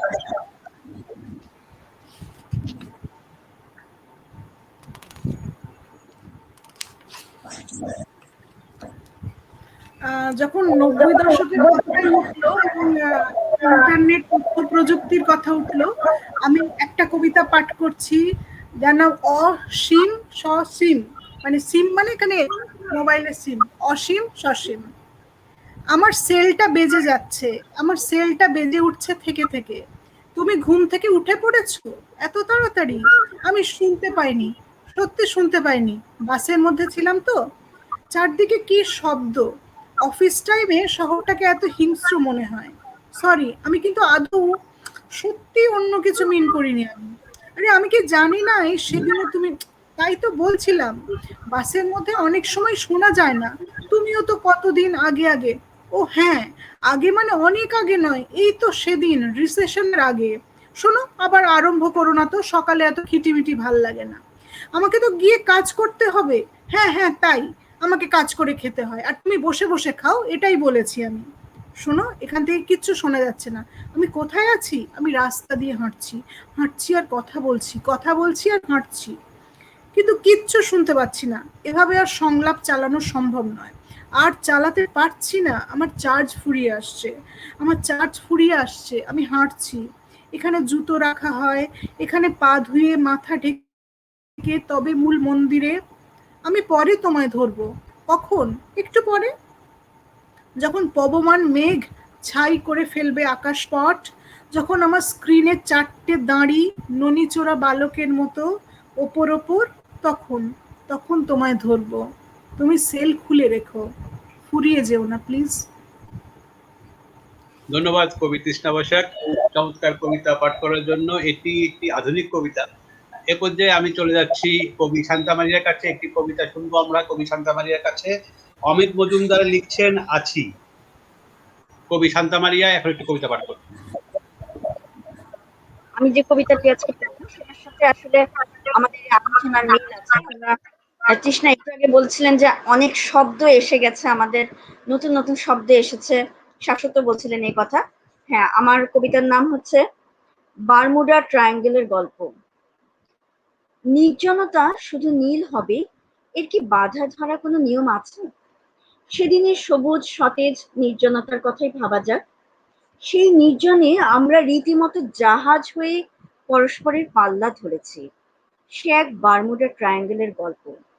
সভ্যতার যাবতীয় ঠাঁটবাট কিংবা সামাজিক রীতিনীতির দিগন্ত মুছে গেলে যা থাকে তা তো আদিম আটলান্টিক, যেখানে ডুবে যাওয়া আটলান্টিসের চূড়োগুলো মাঝে মাঝে মনে করিয়ে দেয় এখানে একদা মহাদেশ ছিল। সবুজ উদ্ভিদের কম্বল গায়ে জড়িয়ে আমরা যদি অনায়াসে সাগরে হামাগুড়ি দিতে পারি, ডুবতে গেলে আকাশ যদি বাড়িয়ে দেয় হাত, তাহলে অত কষ্ট করে উড়োজাহাজের টিকিট কেনা কেন? কেনই বা মুদ্রা প্রত্যাশী ছিচকে চোরের মতো 10টা 5টা অফিসের ঘূর্ণি যাতায় অবিরল গম পেশা হওয়া? যাক, নির্জনতা প্রতিদিন তো আর হেঁটে হেঁটে দরজায় এসে দাঁড়াবে না। একদিনের সেই সবুজ সমুদ্রকে স্মৃতির টপ সিক্রেট ফোল্ডারে সযত্নে রেখে দিয়ে এসো। তারপর কফির পেয়ালা হাতে নিয়ে সভ্যতার নিখুঁত লয়ে আলাপ করি। আজকের আবহাওয়া কেমন? ভালো তো? ধন্যবাদ কবি শান্তামারিয়া চমৎকার কবিতাটি পড়ার জন্য। এই কবিতাটি আরেকবার শুনেছিলাম আপনার মুখে। ইতিমধ্যে আমাদের সঙ্গে যুক্ত হয়েছেন কবি তাহমিনা শিল্পী, তিনি অনুষ্ঠানটি দেখছেন। সুবিদ ব্যানার্জি বলছেন অনবদ্য কবিতা কবি তৃষ্ণা বসাক। এ পর্যায়ে কবিতা নিয়ে আসছেন শাশ্বত গঙ্গোপাধ্যায়। আচ্ছা, আমি একটা কবিতা পড়ছি। কবিতাটার নামই হচ্ছে 90 দশক। কারণ আজকে এখানে এসে অসম্ভব নস্টালজিক লাগছে। হ্যাঁ, আমি ভেবেছিলাম অন্য কবিতা পড়বো, আমি লাস্ট মোমেন্টে চেঞ্জ করলাম। 90 দশক। শাশ্বত এক সেকেন্ড, একটি মন্তব্য এসেছে শান্তামারিয়ার জন্য, এটি আপনি মাথায় রাখবেন। তাহমিনা শিল্পী লিখছেন শুভেচ্ছা সবাইকে, চমৎকার কবিতা শান্তা আপা, সম্ভব হলে আপনার আমসত্ত্বের কবিতাটি শুনতে চাই। আপনার কাছে থাকলে কবিতাটি আপনি নিয়ে রাখবেন, যেহেতু এটি দর্শকদের দিক থেকে একটি অনুরোধ এসেছে। আমসত্ত্বের কবিতা থাকলে আপনি পাঠ করবেন। এ পর্যায়ে কবিতা পাঠ করছেন কবি শাশ্বত গঙ্গোপাধ্যায়। 90 দশক। কাঁচে তৈরি পাত্রে রাখা থাকবে আমাদের ব্রেনগুলো। ফরমালিন দিয়ে রাখা জাদুঘরে অনেক পরের তরুণ প্রজন্ম এসে চিনে নিক নিরপেক্ষভাবে কে কত বিখ্যাত নয়, কে কত মেধাবী কবি ছিল। রিউনিয়ন আজ আপাতত সবাই জীবিত, কাঁধে কাঁধে হাত, ঠোঁটে মৃদু হাসি, গ্রুপ ফটো তুলি। ঈর্ষাগুলো খুলে নিয়ে হ্যাঙ্গারে টাঙিয়ে রাখি চলো। পুরুলিয়া বীরভূমে ছোট ছোট চায়ের দোকানে যে সমস্ত তর্ক ছিল দেখা হলে বলবো চিয়ার্স। আগুনকে ঘিরে চলো সমবেতভাবে গান ধরি।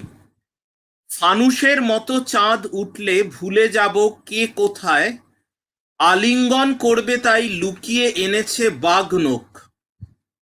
বন্ধুদের জন্য কারা গোপনীয় অ্যাকোয়ারিয়ামে ছেড়ে দেবে বলে কিছু হাঙরের বাচ্চা পুষেছিল।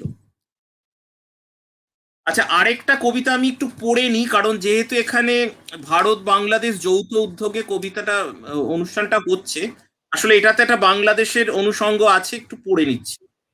আমার কবিতার বই 300 বা 500 কপি নয়, আমার এই কবিতার বইটা আমি ছাপাবো মাত্র 51 কপি। তারপর তাদের খামে পুড়ে দরকারি স্ট্যাম্প মেরে বুক পোস্টে পাঠিয়ে দেবো বালুরঘাট, মেদিনীপুর, টালিগঞ্জ, কাকদ্বীপ, চট্টগ্রাম, শিলচরে। যেন সতীর 51 পিঠের মতো টুকরো টুকরো হয়ে তারা ছড়িয়ে পড়বে জেলায় জেলায়। এইভাবে কারুর না কারুর কাছে আমার ডান হাতের কোড়ে আঙুল, জুলপির একাংশ, দাঁতের পাটি, পাঁজরার হাড়, বাঁ পায়ের গোড়ালি ঠিক থেকে যাবে এরকম ভাবি। যদি কেউ না পড়ে তাকের এক কোণায় সরিয়ে রাখে, তবে অ্যালার্ম ঘড়ির ভৌতিক শব্দ হয়ে মাঝে মাঝে ঘুম ভাঙাবে। যদি কেউ ফেলে দিতে চায়, তবে প্লাস্টিকের ঠোঙা হয়ে নর্দমার ঝাঁঝরির মুখ আটকে ধরবে। যদি বাতিল করে দেয়, তবে চিত হয়ে শুয়ে একা একা বৃষ্টিতে ভিজবে। পাতাগুলো নিজেদের শুকোতে শুকোতে তাকিয়ে থাকবে কখন কোনো তরুণতম কবি এসে বৃষ্টি ধোয়া অক্ষরগুলো নতুন করে লিখে দিয়ে যাবে। ধন্যবাদ কবি শাশ্বত গঙ্গোপাধ্যায় চমৎকার কবিতাটি পাঠ করার জন্য। এই পর্যায়ে আমরা আবারও চলে যাব কবিতায়। আপনি যাবেন না শাশ্বত, যেহেতু আপনি স্ক্রিনের সামনে রয়েছেন, আমরা আপনাকে দিয়ে এবার শুরু করব। আর শান্তা মারিয়া, আপনার কাছে জানতে চাচ্ছি, তাহমিনা শিল্পীর অনুরোধের কবিতাটি কি আপনি বের করেছেন? আচ্ছা, ঠিক আছে। এ পর্যায়ে কবিতা নিয়ে আসছেন, আবার একটি কবিতা পাঠ করবেন শাশ্বত গঙ্গোপাধ্যায়। এই রে, আচ্ছা আচ্ছা, আমি একটা কবিতা পড়ছি, মানে 90 দশকের কবিতা, যেটা শুরুতে আলোচনা হচ্ছিল যে কেন সবাইকার থেকে আলাদা। মানে আসলে আমাদের সময়ে যে এসে সময়টা একদম বদলে গেল।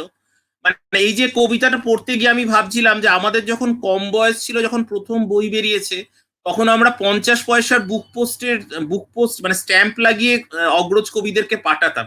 এখন একটা ক্লিক করলে সারা পৃথিবীতে ছড়িয়ে যায়। মানে এই বুক পোস্ট, এই তৃষ্ণা, তখন যেটা বলতে গিয়ে খুব নস্টালজিক লাগছিল, যে ওই বার খেয়ে ক্ষুদিরাম, এই ব্যাপারটা। তো আমি একটা কবিতা পড়ছি, এই কবিতাটা খুব একটু বিস্ফোরক কবিতা, হ্যাঁ, কিন্তু কেন আমরা অন্য দশকের থেকে আলাদা, বা কেন সময়টা আলাদা, সেইটা হয়তো কিছুটা বোঝা যাবে। Casting couch. আমি যদি খুশি হই, মাটি খুঁড়ে পেয়ে যাবি এক ঘড়া স্বর্ণমুদ্রা গিনি। মেগা সিরিয়ালে তোর 3 বছরের কাজ পাকা। শুধু একদিন কোনো নির্জন দুপুরে ফ্ল্যাটে ডেকে দেখা তোর দুর্লভ স্ট্রিপটিজ। গাছেরা যেভাবে শীতে একে একে পাতা খুলে ফেলে, রাক্ষসের খিদে নিয়ে আমি জিভ ডোবাবই হেলেনের মতো তোর ছিপছিপে কোমরের বাঁকে। গাড়ি করে নিয়ে যাব জোকার রিসোর্টে, breakfast, buffet lunch, evening snacks ও ডিনারে মাথা থেকে দুপায়ের নোক অব্দি তোকে তোকে তোকে ছুরি দিয়ে কেটে কেটে খাবো, যেন তুই চিজ অমলেট। উফ, আমার মুখের গহ্বরে পিচ্ছিল লালায় গলে যাবি। পুরুষাঙ্গ ইদানিং অনেকটা ঠান্ডা হয়ে গেছে, তুই চকমকি ঘষে ঘষে বনে দাবানল জেলে দিবি, আমাজন যেভাবে পুড়েছে। মিটু ঝড়ে ভুলে গিয়ে মুখ খুললে নিজের ওয়ালে, আমি খেপে গেলে কিন্তু বলগা হরিণের শিঙে ঝরে পড়বে রক্তমেঘ, টুকরো হবে চাঁদ। ধন্যবাদ কবি শাশ্বত গঙ্গোপাধ্যায় একটি বিস্ফোরক কবিতা পাঠ করার জন্য। এবং 90 দশকের কবিতা যে আসলেই আলাদা, এটি আপনার এই কবিতার মধ্য দিয়ে ফুটে উঠেছে। এ পর্যায়ে কবিতা নিয়ে আসছেন কবি তৃষ্ণা বসাক, এবং তারপর কবি শান্তা মারিয়া, আপনি সম্ভবত ওই কবিতাটি পাঠ করবেন যেটি তাহমিনা শিল্পী আপনাকে অনুরোধ করেছে আর কি। এ পর্যায়ে কবিতা নিয়ে আসছেন কবি তৃষ্ণা বসাক।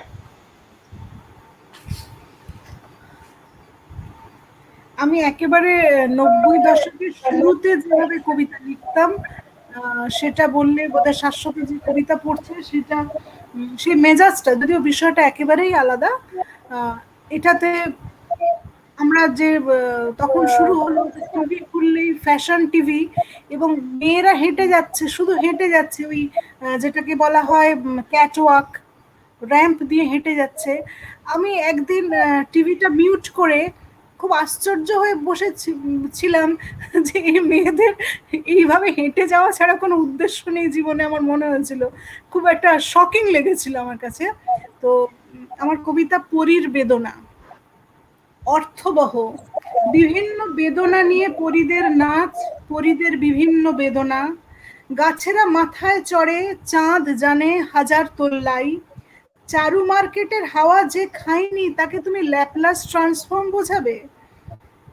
কবির বসন খুললে দিগন্তের 12 আনা সোনায় হলুদে। কবির বসন খুললে অশ্রু ঝলমল বন মেরো, সে আজিকে হলো কতকাল। পরীদের বয়সের মতো বেদনারও বয়স হয়েছে, জীর্ণ হতে হতে, তবু আজও রূপসী, এখনো বিখ্যাত টোল গজদাঁত পর্যটক টেনে আনতে পারে। আর এই বেদনারও যথেষ্ট সমকালীনতা, যেভাবে সার্ভ ও স্লোভাক, যেভাবে বসন্ত এলে পাখিদের ঘুম নষ্ট হয়, নষ্ট বসন্তের রাতে অর্থবহ পরীর নূপুর বিভিন্ন বেদনা বাজায়। মার্জার সরণি দিয়ে হেঁটে আসে বুক আর নাভির সম্ভার, জং ধরা ছুঁচের মতন রক্তে ছড়িয়ে পড়ে পরীর বেদনা, ধারালো নাভির নিচে গাঁথা তার কত চন্দ্রভার। ধন্যবাদ কবি তৃষ্ণা বসাক। দুর্দান্ত কবিতা। কবি শাশ্বত গঙ্গোপাধ্যায়। আলোকিত হলো শব্দে শব্দে ঘর, বুক পুষতে কবিতার বই এখনো যায় কিন্তু কখনো কখনো। লিখেছেন সুবিদ ব্যানার্জি। ধন্যবাদ সুবিদ দাদা, আপনি আমাদের সঙ্গে থাকুন এবং দেখতে থাকুন আমাদের অনুষ্ঠানটি। এ পর্যায়ে কবিতা নিয়ে আসছেন কবি শান্তা মারিয়া। ধন্যবাদ। আমি আমার বন্ধু তাহমিনা শিল্পী কবি, তার তার মানে অনুরোধে আমি কবিতাটা পড়ছি। কবিতাটার নাম হচ্ছে পূর্ব প্রজন্মের গল্প। এর মধ্যে পূর্ব পশ্চিমবঙ্গেরও ঘটনা আছে, তা ভালোই হবে। পূর্ব প্রজন্মের গল্প। কলকাতা যাবার আগে বাবার সাথে দেখা হলো। তিনি হাসপাতালের শরশয্যায় শুয়ে। সীমান্তের ওপারে যাত্রী শুনে তার পাণ্ডুর মুখে ক্ষীণ হাসি ফুটল। শ্লেষ্মা জড়িত স্বরে বললেন, বসিরহাটে আমাদের ভিটে বাড়িটা দেখে আসিস মেয়ে, দেখবি সেটা আম বাগানে আমার জ্যাঠার হাতে পোতা চারা গাছটা এখনো আছে, ডালপালা মেলে হয়তো বিশাল মহিরুহ। ভাসলে গ্রামে আমার নানা বাড়ি, দিগন্ত ছোঁয়া তাল পুকুর, তোর দাদি ওখানে তার কৈশোরের সব স্বপ্ন জমা রেখেছে। সন্ধ্যায় প্রদীপের শিখায় জিন পরীর কিস্সার ভিতর। আর শোন শোন, পেয়ারাতে মুন্সি বাড়ির পুরনো বাংলা ঘরটা দেখে আসিস, ওখানে জন্মেছিলেন আমার বাবা। আর টালি ছাওয়া ভাঙা মসজিদ বৈঠে একবার বসবি, ওখানে বসেছি কিশোরবেলায়। কলকাতায় কত কাজ, লন্ডনের সব নিয়ে আড্ডায়, দীঘায়, শান্তিনিকেতনে, বিগ বাজারে, কোথায় মার্কা বাস চলবো, ওখানে সপ্তাহখানেক পর ফিরে এসে বাকি জানলাম গিয়েছি পুরোনো আমবাগানে, সবকিছু ঠিকঠাক আছে, সব স্বপ্ন, সব স্মৃতি, পূর্বপুরুষেরা, পূর্ব নারীরা, সব জিন পরি, মাজার, মসজিদ, সব কিছু ঠিকঠাক, সহি সালামত। নিউ মার্কেট থেকে কেনা এক টুকরো আমসত্ত্ব বাবার হাতে তুলে দিতে তিনি সেটা মাথায় ঠেকালেন। 47-এর পর এই প্রথম তার অন্ধ চোখে আলো জ্বলে উঠল। ধন্যবাদ কবি শান্তা মারিয়া। আশা করছি কবিতাটি তাহমিনা শিল্পী শুনেছেন। এর পর্যায়ে আপনি যাবেন না, যেহেতু আপনি স্ক্রিনের সামনে রয়েছেন। আমরা আপনার কাছে ফিরে আসছি। একটি প্রশ্ন রয়েছে আপনার প্রতি, যে প্রশ্নটি জ্যোতি পোদ্দার করেছে আর কি। এই প্রশ্নটি আমরা সবার কাছেই যাবো আস্তে আস্তে আর কি। নয়ের জীবনবোধ আনতে গিয়ে কি নয়ের কবিতা পাঠকের কাছে যেতে পেরেছে? নয়ের জীবনবোধ আনতে যে নয়ের কবিতা কি পাঠকের কাছে যেতে পেরেছে? প্রশ্নটি করেছেন জ্যোতি পোদ্দার। হ্যাঁ, আমি তাকে ধন্যবাদ জানাচ্ছি প্রশ্নটি করার জন্য। অবশ্যই পাঠকের কাছে যেতে পেরেছে কিনা, নিশ্চয়ই পেরেছে, কেন পারবে না। পাঠকের কাছে যেতে পেরেছে বলেই তো এখন বসে মানুষ আমাদের অনুষ্ঠানটা দেখছে, না না হলে তো দেখতো না। এবং কবিতা আমরা তো যখন ফেসবুকে কোনো কবিতা দেই বা পোস্ট করি বা উদ্যানেই যখন দেই তখন তো সাড়া পাই, তার মানে পাঠকের কাছে যেতে পেরেছে। হ্যাঁ, জীবন বোধ আনতে পারলে, যদি আমরা জীবনকে স্পর্শ করতে পারি, তাহলে পাঠকের কাছে অবশ্যই যেতে পারবে। ধন্যবাদ কবি শান্তা মারিয়া। ঠিক এই প্রশ্নটি আমি করছি শাশ্বত গঙ্গোপাধ্যায়ের কাছে। নয়ের জীবনবোধ আনতে যে নয়ের কবিতা কি পাঠকের কাছে যেতে পেরেছে? শাশ্বত গঙ্গোপাধ্যায়।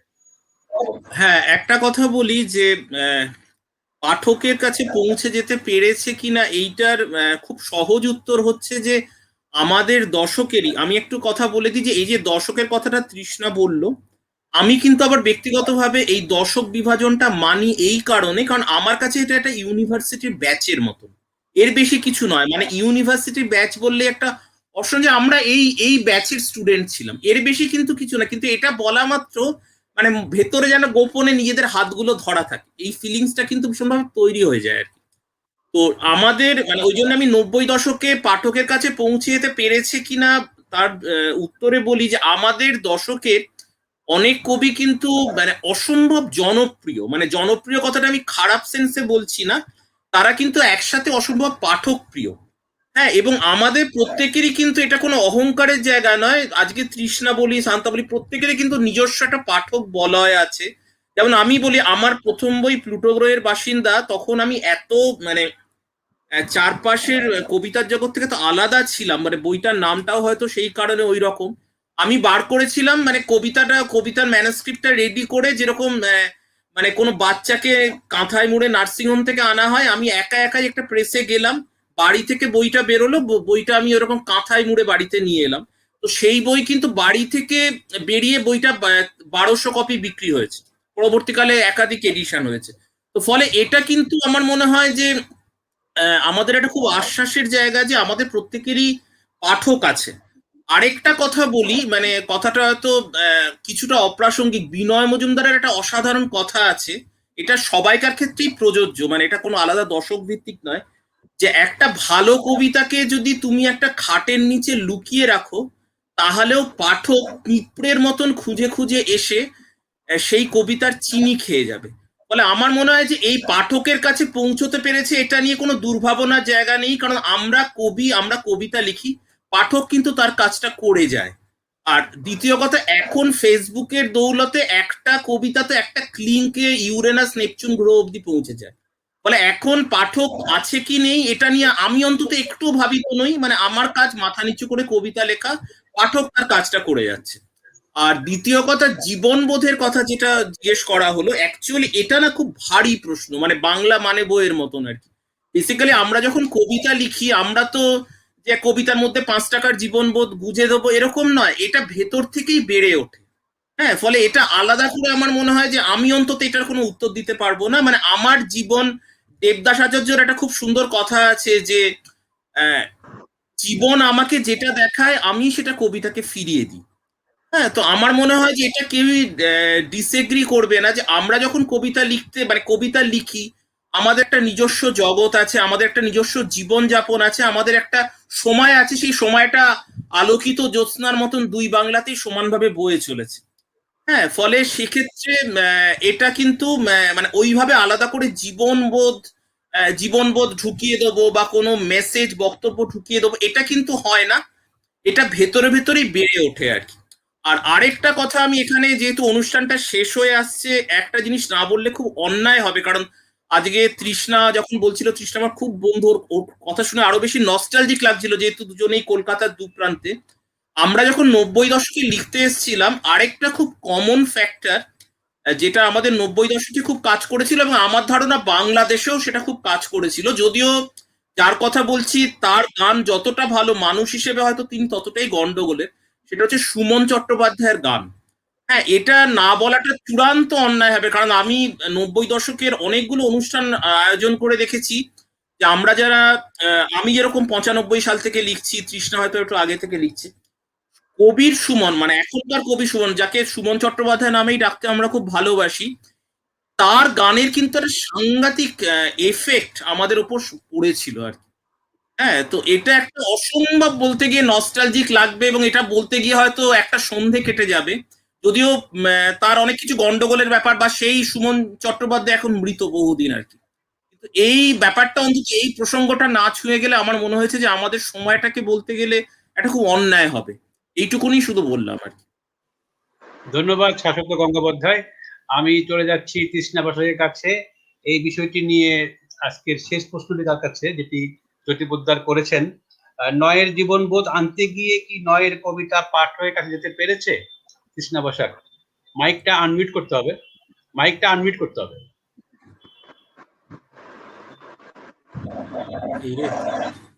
মাইকটা আনমিউট করতে হবে।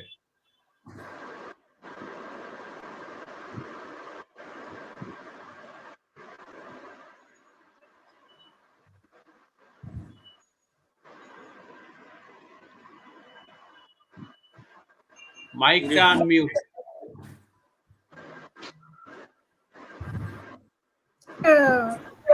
হ্যাঁ, করেছে। শোনা যাচ্ছে, শোনা যাচ্ছে। আমি শাশ্বতর কথা সূত্র ধরেই বলি যে যখন একটা সিনেমা তৈরি হয়, একটা মানে হার্ডকোর কমার্শিয়াল ফিল্ম তৈরি হয়, তখন প্রযোজক বলেন যে 3টে আইটেম ডান্স ঢুকিয়ে দাও, একটা রেপ সিন ঢুকিয়ে দাও, একটা ফাইট ঢুকিয়ে দাও, একটা কার চেজিং হবে, একটা ট্রেন আর ঘোড়ার একটা চেজিং হবে, এরকম একটা ঢুকিয়ে দাও।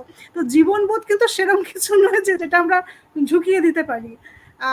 যে চুরি করে, যে খারাপ কাজ করে, তারও কিন্তু একটা জীবনবোধ আছে, তারও একটা দর্শন আছে, সেই দর্শন থেকে সে কেন চুরি করে। সুতরাং যে কবিতা লিখতে এসছে, মানে প্রত্যেকটা মানুষ কি কবিতা যদি নাও লেখে, তারও একটা জীবনবোধ আছে। সুতরাং সে যখন যাই কাজ করুক না কেন, সে চুরি করুক, কি বাড়িতে রান্না করুক, কি জাস্ট অফিস করুক, বা বাচ্চা মানুষ করুক, কিংবা রাজনীতি করুক, প্রত্যেকেই কিন্তু তার জীবনবোধটা, মানে সে ইচ্ছে করে না, ওটা একটা স্বতঃস্ফূর্ত ভাবে চলে আসছে। তো ওটা আমাদের হাতে নেই। আমি তো মনে করি যে লেখার জিনিসটা হচ্ছে শকুনির পাশা। এই গল্পটা তো সবাই জানে, যে এটা কিংবদন্তি আছে যে শকুনির পাশা, শকুনি যখন পাশা খেলতো, পাশাগুলো নিজের দান দিত। তো আমাদের লেখাটাও তাই। লেখাটা হয়তো আমরা কোনোভাবে লেখার একটা ভাবে লিখতে শুরু করি, কোনো একটা অনুপ্রেরণা থাকে, বা একটা ট্রিগার থাকে, একটা সেট অফ পয়েন্ট থাকে যেখান থেকে আমরা লিখতে শুরু করি, কিন্তু বাদ বাকিটা কিন্তু আমাদের হাতে থাকে না। লেখাটাই নিজেকে, মানে আমি যে তৃষ্ণা বসাক হয়ে উঠবো, সেটা আমার হাতে কিন্তু ছিল না। কারণ আমার কবিতায় অন্তত আমার দুটো জন্ম আছে। আমি একেবারে যখন আমার আজকে যেটা প্রথম কবিতা দিয়ে শুরু করেছিলাম, শ্যামগন্ধ রক্তের ভিতরে, যখন প্রথম বড় পত্রিকায় বেরোলো স্কুল ম্যাগাজিনে বাইরে, সেটা দেশ, এবং তখন আমার 22 বছর বয়স, এবং বেরোতেই থাকলো। কেন বেরোতো জানি না, আমি ডাকে পাঠাতাম। তারপরে একটা সময় শুনলাম আমার কবিতা হারিয়ে যাচ্ছে, ফাইল থেকে বন্ধ হয়ে গেল। তখন ওই বয়সে আমার এতটাই আঘাত লেগেছিল, আমি কিন্তু কবিতা লিখতাম, কবিতা প্রকাশ করতাম না, আমি সম্পূর্ণ গদ্যে চলে এসেছিলাম। ফলে অনেক দিন সময় লেগেছে যে আমি আবার যে কবিতার জন্মটা, আমি যে কবি, আমাকে গদ্যকার হিসেবে সবাই বেশি চিনেছেন, সেটা আমি যে কবি সেটা প্রতিষ্ঠিত হতে অনেক সময় লেগেছে। সেই জন্য আমার উল্টে মেলো বইটা উৎসর্গ করেছি যে আমার কবিতা যারা পুনরাবিষ্কার করলেন তাদের। তো আমি তো কোনো বড় মানে হাউস বা কোনো কিছু রিপ্রেজেন্ট করি না, বা আমার মাথায় কেউ ছাতা ধরে নেই, আমার কোনো ধর্ম বাবা বা ধর্ম মা নেই। সুতরাং আমার কবিতাটা পুনঃপ্রতিষ্ঠিত কাদের জন্য হলো? পাঠকের জন্য। পাঠক চেয়েছিল বলেই কিন্তু আমি লিখছি। সুতরাং পাঠক আমার ঈশ্বর। পাঠক আছে বলেই, মানে অন্তত আমি আমার নিজের জীবন দিয়ে বুঝি, পাঠক আছে বলেই, সেটা হয়তো 10টা পাঠক হতে পারে, আমার তাতে মানে কোনো অসুবিধে নেই, কারণ আমার কথাটা বলা নিয়ে কাজ, তার পড়া নিয়ে কাজ। আমি তো ক্যানভাসিং মানে সেই বিভূতিভূষণের সেই গল্প ক্যানভাসার কৃষ্ণলাল, তার মতো ওষুধ বিক্রি করবো না ময়দানে গিয়ে। আমি তো গিয়ে বলতে পারি না যে আমার কবিতা পড়ুন। কবিতায় তাকে যদি টেনে আনতে পারে, মানে সবকিছু হচ্ছে অনেক বছর আগে একটা কবিতা লিখেছিলাম যে কবজির জোর কতটা। আমি যখন লিখি কবজি ঘাড় সমস্ত ডুবিয়ে, মানে কবজির জোরটাই আলটিমেটলি ম্যাটার করে। যদি থাকে তাহলে আসবে, যদি না থাকে আসবে না। এর মধ্যে তো কোনো অঙ্কের হিসেব নেই যে ওই আইটেম ডান্স ঢুকিয়ে দেবো, হিট করার ফর্মুলা আমার হাতে কিছু নেই কবিতা। সুতরাং পাঠক কোনোভাবে হয়তো আমার কবিতার সাথে রিলেট করেছেন, কেউ কেউ করেছেন, যারা করেননি তারাও স্বাগত, যারা করেছেন তারাও স্বাগত। সুতরাং পাঠক কোনো না কোনো পাঠক হয়তো আছে, আমার একটা দুটো দিনের শেষে একটা দুটো পাঠক আছে। আমার কাজ লেখা, আমার কটা পাঠক আছে এটা আমি গুনবো না, বা ফেসবুকে একটা কবিতা পোস্ট করলে কটা লাইক হলো, কটা কমেন্ট করলো, সেটা হয়তো এক একটা খুব ডাল দিন যায় যেদিন ফেসবুকে একটা ছবি পোস্ট করে কতগুলো লাইক টাইক পেলে একটু মনটা ভালো হয়, কিন্তু সেটা আলটিমেটলি তো থাকে না। আর আমি আরেকটা কথা বলবো 60 দশকে বা 90 দশকে, যে আমরা কিন্তু খুব সৌভাগ্যবান এই হিসেবে যে আমাদের কবিতাটা ফেসবুক থেকে শুরু হয়নি। কারণ ফেসবুকে যে কোনো কবিতা লিখলেই আমি ছাগল চড়াই তুমি এসো এই ধরনের কবিতা লিখলেও অসাম থেকে অসাধারণ লিখলেন এমন সব কমেন্ট করে, যারা কবিতাটা শুরু করছে তাদের কবিতাটা ওখানে ইতি হয়ে যায়, তারা আর এগোতে পারে না। কিন্তু আমাদের কবিতাটা প্রথমে প্রিন্ট ম্যাগে বেরিয়েছে, যার এবং আমাদের সঙ্গে পাঠকের অনেক দূরত্ব ছিল। মানে ইনস্ট্যান্ট মানে খ্যাতি বা ইনস্ট্যান্ট অখ্যাতি আমাদের কিছু জোটেনি। এটা কিন্তু আমাদের একটা বিরাট পাওনা। আমরা নিজেদের তৈরি করে নিতে পেরেছি, আমরা শিখতে পেরেছি। কিন্তু আমার এই সব কবিদের জন্য খুব কষ্ট হয় যারা কবিতাটা প্রথমেই ফেসবুকটা তো মার্ক জুকারবার্গ বোধহয় ভাবতেও পারেননি যে বাংলাদেশ বলে মানে বাংলা বলে একটা জায়গা থাকবে যেখানে সবাই এত খেপে উঠবে, ফেসবুকটা একটা কবিতার জায়গা হয়ে উঠবে। সেটা একটা খুব মানে আমি তো বলছি এক একটা খুব বিষণ্ণ দিনে একটা কবিতা বা একটা ছবি পোস্ট করলে আরো ভালো, প্রচুর লাইক কমেন্ট পাওয়া যায়, একটুখানি উজ্জীবিত লাগে। কিন্তু নইলে ফেসবুকটা কবিতা পোস্ট করার জায়গা তো নয়। তো সেটা আমাদের 90 দশকের একটা বিরাট সুবিধে আমি বলবো। আর যদি তৌফিক অনুমতি দেয় আমি একটা কবিতা পড়ছি যেটা 90 দশকের সঙ্গে খুব সাযুজ্য আছে। অবশ্যই কবিতা পাঠ হবে। মানে প্রশ্নের উত্তর কি শেষ হয়ে গেছে? হ্যাঁ, আর কি বলবো। আচ্ছা ঠিক আছে। আমাদের সঙ্গে আমাদের অনুষ্ঠান দেখছেন কলকাতার আবৃত্তি শিল্পী শর্মিষ্ঠা পাল দিদি, এবং এইমাত্র কবি মাহফুজা অনন্যা লিখছেন যে শেষে দেখলাম, শুনলাম, উপভোগ করছি। ধন্যবাদ কবি মাহফুজা অনন্যা। এই পর্যায়ে কবিতা নিয়ে আসছেন কবি তৃষ্ণা বসাক। এখন প্রত্যেকে একটি কবিতা পড়বেন, এবং কবিতা পড়ার পরে আমার অনুষ্ঠান খুব শেষের দিকে চলে এসেছি, অলরেডি আমাদের 1 ঘন্টা 12 মিনিট হয়ে গেছে আর কি। তো এই পর্যায়ে কবিতা নিয়ে আসছেন তৃষ্ণা বসাক। কবিতার নাম মায়ার খেলা .com। একটা ফুটকির ওপারে তুমি শ্যাম, এপারে আমি, মাঝখানে আমাদের ছোট নদী, হাঁটু জল আর চোখের কোটরে লাল নীল পুঁতি বসানো ছোট ছোট মাছ। একটা নেলা খ্যাপলা জাল নিয়ে আয় তো ভাই সুদামা। হ্যাঁ, এক্ষুনি সুদামা লগ ইন করেছে। সুদামা, সুবল, বিশাখা, চন্দ্রাবলী, ললিতা, আহা মধু বৃন্দাবন। বিশাখা, এই বিশাখা তোরা কেউ বিশ্বরূপ দেখেছিস? এই দেখ টেবিলের চারদিকে আমরা, এই হচ্ছে রিং টোপোলজি, এটা স্টার, এটা বাস। টেবিলটা বন বন করে ঘুরছে আর আমার মাছগুলো লাফিয়ে চলে যাচ্ছে শ্যামের জালে। শ্যাম আবার গুনগুন করে গাইছে, ওরা সুখের লাগি চাহে প্রেম সুখ মেলে না। আমার মাছগুলো ফেরত দাও বলছি, কানের সোনা দিয়ে যাও নইলে তো মাছ ছাড়বো না। আমি রেগে ফুটকিটা থেকে গড়িয়ে পড়ার চেষ্টা করি। কোথায় ফুটকি? নিকষ মহাশূন্যে উড়ে যাচ্ছে সময় যান।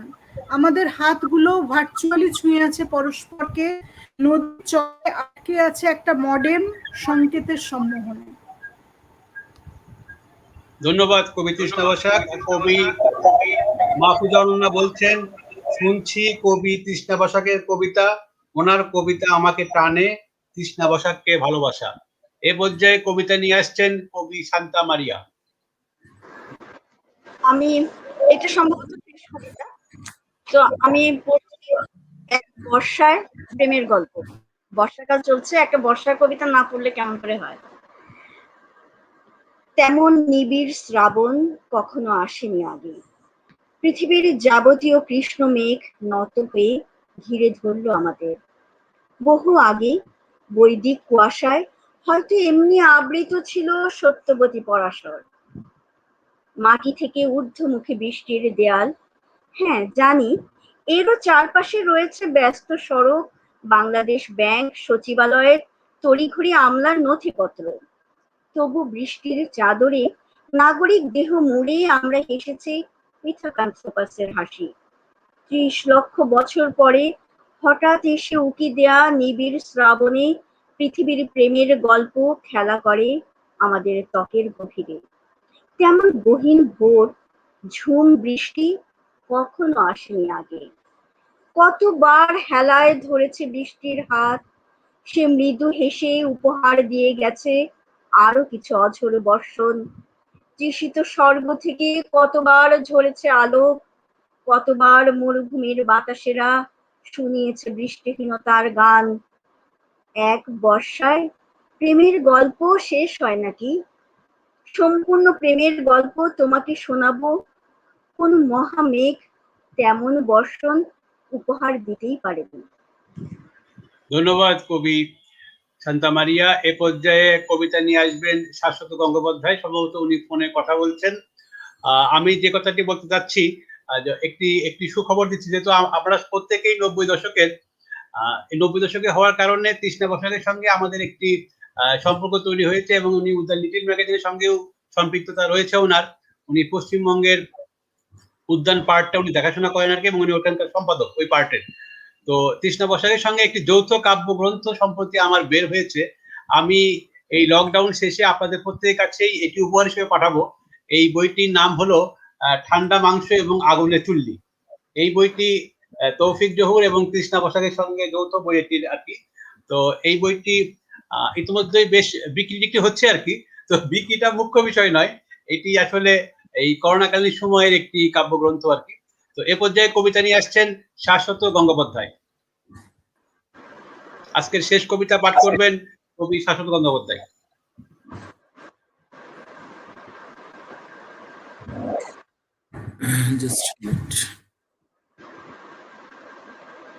আচ্ছা, আমি একটা কবিতা পড়ছি। Basically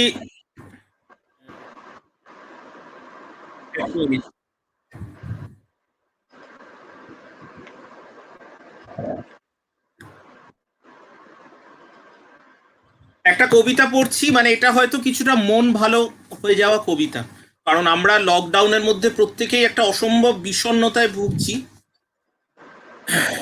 rhododendron cafe. নির্জন পাহাড়ি খাদ, লোকে বলে সুইসাইড পয়েন্ট। থরে থরে জমে থাকা মেঘ, তার পাশে ধোঁয়া মাখা কাঠ দিয়ে বানানো অখ্যাত এক ক্যাফে। এখানেই দেখা হয়ে যাবে কোনো শীতের বিকেলে আচমকা কখনো হঠাৎ। তখন ডেটল রং রোদ্দুর ছড়িয়ে চারপাশে, দুজনেই চমকে উঠব, দুজনের মুখ জুড়ে অজস্র জটিল বলিরেখা। বাঁশে তৈরি পাত্র করে দেওয়া হবে ছাং, গ্যাজানো কোহলে মেশা ইস্ট আর আপেলের খোসা। ক্রমে ক্রমে সেই নেশা সাপের বিষের মতো মাথার দুদিকে উঠে যাবে। টেবিলে টেবিলে চলে প্ল্যানচেট, প্রিয় সব মৃত কবিদের আত্মাকে আঁকশি দিয়ে নিঃশব্দে নামিয়ে আনা হয়। রাত্রি এসে টোকা মারবে কানের লতিতে, এখানেই বাকিটা জীবন শুধু মুখোমুখি বসে আড্ডা হবে। ধন্যবাদ কবি শাশ্বত গঙ্গোপাধ্যায়। আর সময় রয়েছে মাত্র 2-3 মিনিট আর কি। তো যদি শান্তা মারিয়া এবং তৃষ্ণা বসাক এবং শাশ্বত গঙ্গোপাধ্যায় অনুমতি দেন, তাহলে আমি একটি কবিতা পাঠ করতে চাই। অবশ্যই আমি অবশ্যই। এটা বলতে যাচ্ছিলাম, আমি এটা হ্যাঁ, বলতে একটি কবিতা যেটি ঠান্ডা মাংস এবং আগুনের চুল্লিতে প্রকাশিত হয়েছে। ছোট্ট কবিতা, কবিতার শিরোনাম প্রার্থনা। আমাদের একটা নদী প্রয়োজন, এমন নদী যার স্রোত হাড্ডিসার দেহে ছড়িয়ে দিবে আয়ুর ঝিলিক। আমাদের একটা বর্ণময় আকাশ প্রয়োজন, এমন আকাশ যার কার্নিশ বেয়ে উড়ে যাবে সাদা বক আর শান্তির কবুতর। আমাদের একটা শিশিরের মতো সতেজ যৌবন প্রয়োজন, যে যৌবন আমাদের টেনে তুলবে আলোকিত নগরীর রাজপথে। আসুন আমরা বাতাসের জন্য প্রার্থনা করি, এমন বাতাস যার দমকা হাওয়ায় লণ্ডভণ্ড হয়ে যাবে বিপরীত স্রোতের ঈর্ষে শরীর। আমাদের একজন অগ্নিপুরুষ দরকার, যার তেজে সারখার হবে ইকনা জঞ্জাল। ধন্যবাদ। সকলেই ভালো থাকবেন এবং সকলেই সুন্দর থাকবেন, সুস্থ থাকবেন। প্রয়োজন ছাড়া ঘর থেকে বের হবেন না। মাস্ক অবশ্যই ব্যবহার করবেন, কিছুক্ষণ পর পর হ্যান্ড স্যানিটাইজ করবেন। এবং আমরা এই 90 দশকের কবিরা আবারও কোনো এক অনুষ্ঠানে, কোনো এক আসরে বা কোনো এক মাহফিলে আবারও সমবেত হব, অন্য অনেক কবিতা নিয়ে অনেক আড্ডা হবে। সেই পর্যন্ত আজকের মতো সবার কাছ থেকে বিদায় নিচ্ছি। এটা আরো বড় করে আয়োজন করতে, মানে এরপরে শাশ্বত যে কাজটি করতে চাচ্ছি, 90-এর 9 জন কবিকে নিয়ে আমরা একটি অনুষ্ঠান করব। 90-এর 9 জন কবিকে নিয়ে, সেখানেও আপনারা থাকবেন, সেখানে শান্তা মারিয়া থাকবেন, কৃষ্ণ বসাক থাকবেন, আপনি থাকবেন, আরো 6 জনকে আমরা নিব। সেখানে 9 জন কবিকে নিয়ে আমরা এর শিরোনাম দেব। আমি একটি গদ্য লিখছি, সে গদ্যের শিরোনামটি এখানে থাকবে 90-এর 9 নায়কের নন্দন নামা, অর্থাৎ দন্তান 9-এর অনুপ্রাস। এই শিরোনামে একটি আড্ডা করব, 90-এর 9 নায়কের নন্দন নামা। এ পর্যন্ত কথা বলে আজকে বিদায় নিচ্ছি। আমি তৌফিক জহুর। সকলে ভালো থাকুন, শুভরাত্রি। অনেক ধন্যবাদ, অনেক ভালোবাসা। খুব সুন্দর কাটলো। হ্যাঁ, একদম।